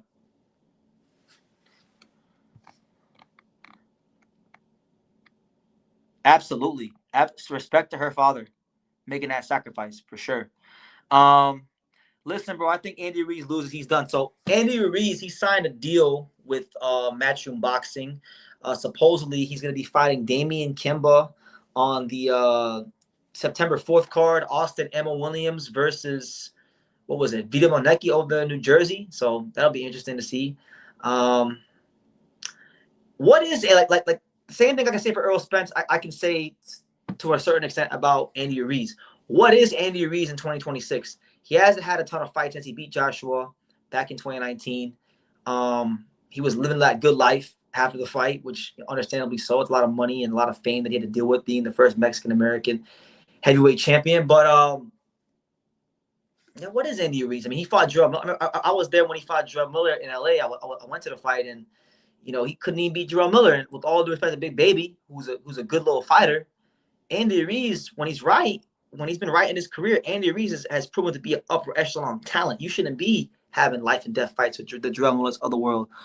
But yeah, we was talking about Rafael Espinoza making mariachi music. Andy Ruiz, he think he's the Santa Fe Clan. He think he want to be the next, Mexican rapper, Mexican American rapper. He thinks he's SPM and Santa Fe Clan, and he diss tracks to all these fighters. So I'm like, man, I don't know what it is with athletes. Like, nobody asked these athletes to rap, but they all want to rap. Kobe Bryant wanted to rap.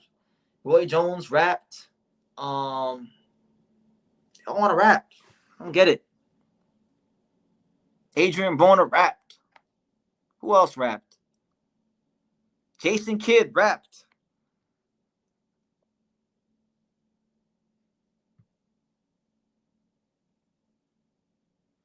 It's tough, man. I spoke about this briefly in my video about Benavidez, and if you haven't seen it, go check it out. We spoke from the heart and the spirit in that video, but that's the main thing for these guys. When these guys, win world titles and make a little money, they the women they be going. They be going and hoeing. They want to be with the champ, right? And so it's tough as a man. We're all men here, you know, and I done seen it. I seen it with so many fighters. So many fighters. Women is the toughest thing for them to deal with. So if you can win that battle, you can win any battle, honestly. What's fighting a guy for the world title when you can overcome some of these women that throw themselves at you when you're the champ? Or even when you're not the champ, you can lie to them and tell them you're the champ, because bitches calm down, BT, let me not. Because girls don't care about boxing. You know? Girls don't care about boxing. Almost broke character there. Yeah, Shaq was a great, but see, Shaq was great. Shaq could rap. Allen Iverson was terrible. Yeah, I mean, we're all guilty of this. Man, you'd be surprised some of the things I've got myself into over the years. You know, it's some girls, I don't know why, but some girls, like, I don't consider myself famous at all. I'm a regular guy. I just make YouTube videos with, like, they see that number, they see the 91,000, they see the 64 million views on YouTube, and they're like, oh my God, he's famous. They be thinking I'm a millionaire. They be thinking they can drain me all my money. But the joke's on them.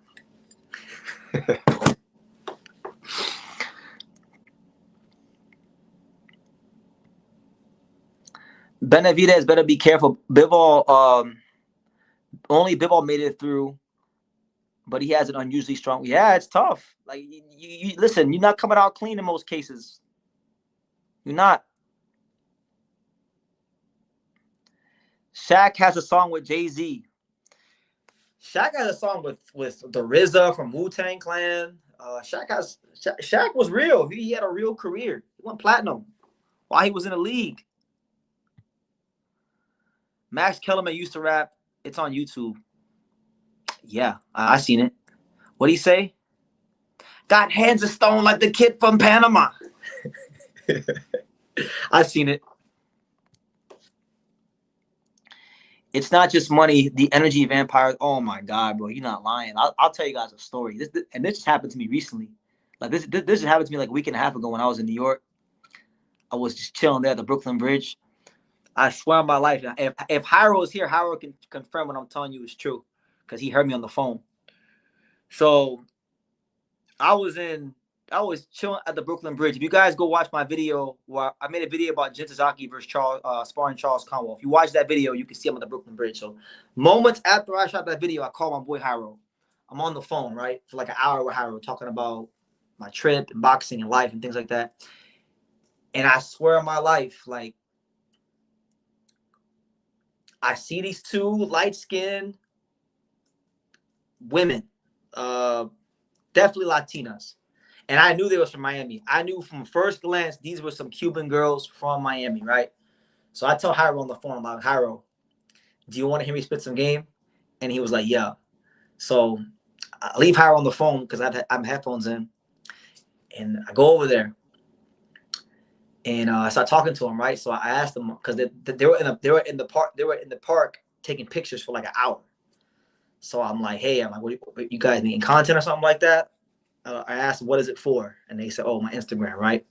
So then I asked them, I said, are y'all from New York? And they were like, nah. And then I was like, but you guys are from Miami, right? And they started laughing. They're like, how do you know that we're from Miami? I'm like, because I'm from South Florida too. I know Miami Cuban when I see one, right? So that we started making small talk, right? So I started talking to the girl, and like halfway through talking to her, I come to realize, well, actually, no. What happened was I asked them what brought them to New York, and then they said the Pride Parade, because it was like a big gay pride rally in New York while I was there. Because like there was one day in New York in particular when if you got on the subway, you couldn't go nowhere without seeing pride flags. It was ridiculous. It was insane. So then I asked them, I was like, are y'all gay? Because it was the girl and her sister, but I didn't know it was a sister because it was just there. So I was like, are y'all gay? And then they started laughing. They're like, no. Why does everybody always say that? And I'm like, well, because you said you was here for pride. Long story short, she tells me her name. She tells me her name. She gives me her Instagram, and then I come to realize that it was a girl that I had talked to on Twitter before, and she was bad. And to your point about energy vampire, she fit the description of an energy vampire. Like she was like the devil herself. So I had to get up out of there. But yeah, it's real. It's real, champ. When you're doing good and you focus, that's when God gonna test you, and that's when Satan gonna tempt you with everything you want. So you gotta stay focused out here.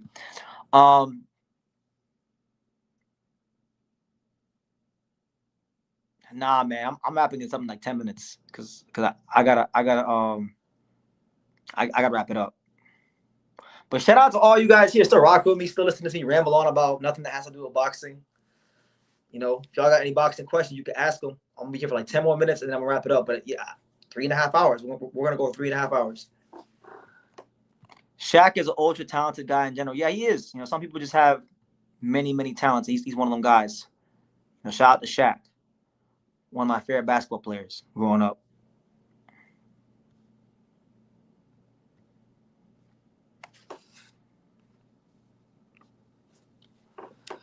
Man, it's hot as hell in here. Hold on, it's hot as hell. Hold on, I gotta open these vents. It's hot as hell in this room. Oh, I can't wait for boxing to pick up though again, guys. I'm enjoying the slow period, but I can't wait for some fights to come on. Open these vents, cause it's pretty hot as hell in here. It's getting hot in here, so take off all your clothes. I am getting so hot.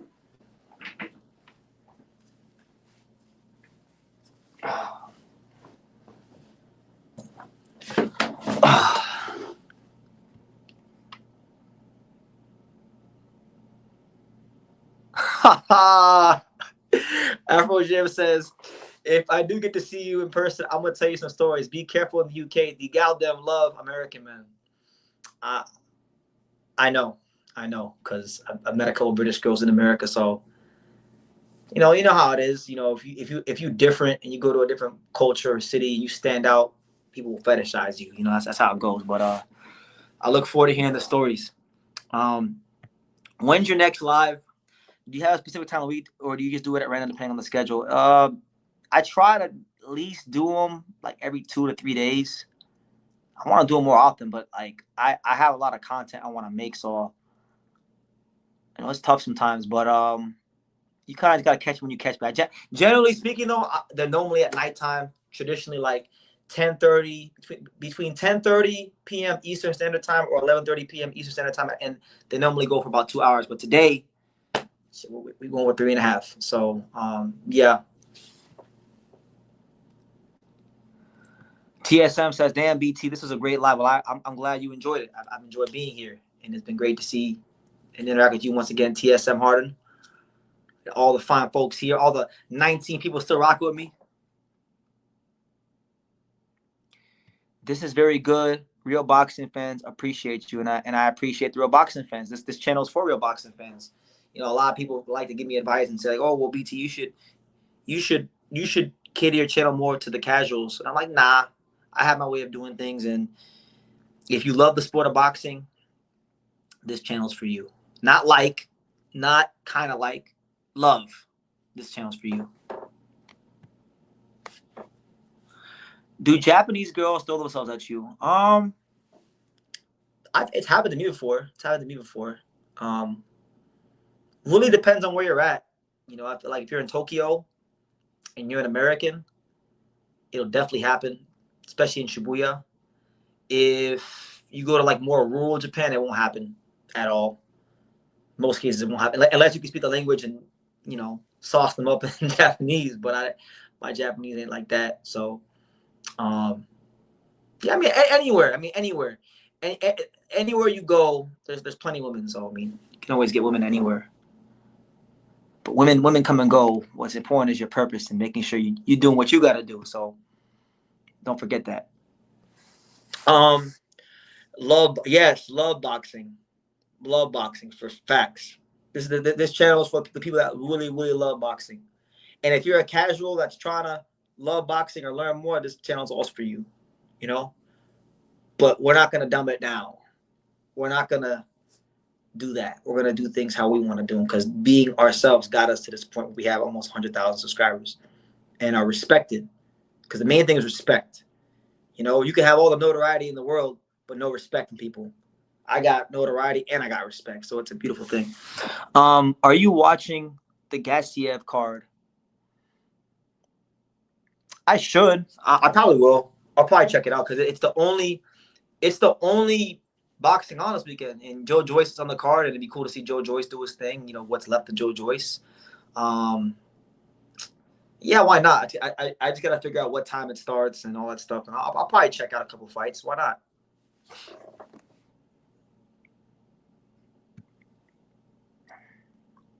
English, please. English. Speak English in the comments, champ. It's been 95 degrees in the UK. But that's hot. I know Brits can't take the heat. Speaking of that, the UK does play Norway in Miami. That's going to be RIP to the Brits, and they're all going to get sunburned like 20 minutes playing in Miami. Watching your channel makes boxing better for me. You introduced me to my favorite Japanese fighter. Well, shout out. I mean, that's been the case for a lot of people. And yeah, shout out, Jin Sasaki. I believe your favorite fighter is Jin Sasaki because you always asking about him. So for sure, I'm glad I can help you. What do I think about Garcia? Which one? Ryan Garcia? If you're talking about Ryan Garcia, I like Ryan Garcia. I think he's very talented. I think he's one of the most naturally talented fighters I've ever seen in the gym. I think he needs to continue to be serious about boxing and max out his talent. But yeah, Ryan Garcia is really good.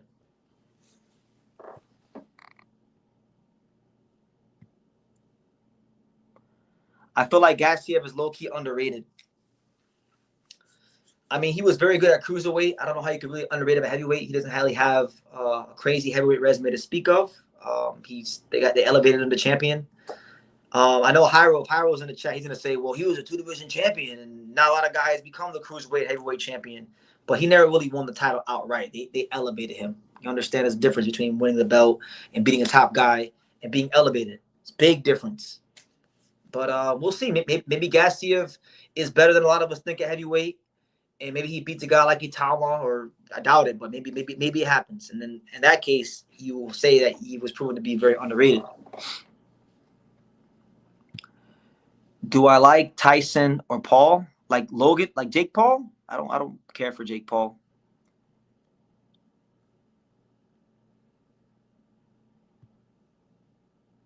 Jake Paul is Jake Paul. I don't really care for Jake Paul. I mean, I respect him. He got in the gym. He trained. He did get in there Anthony Joshua, so you got to respect that.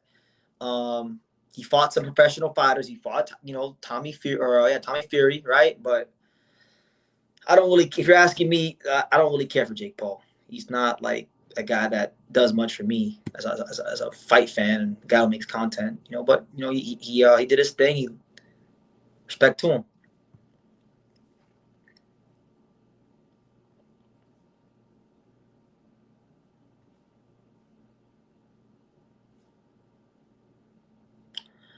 Ba-ba-da, ba-ba-da.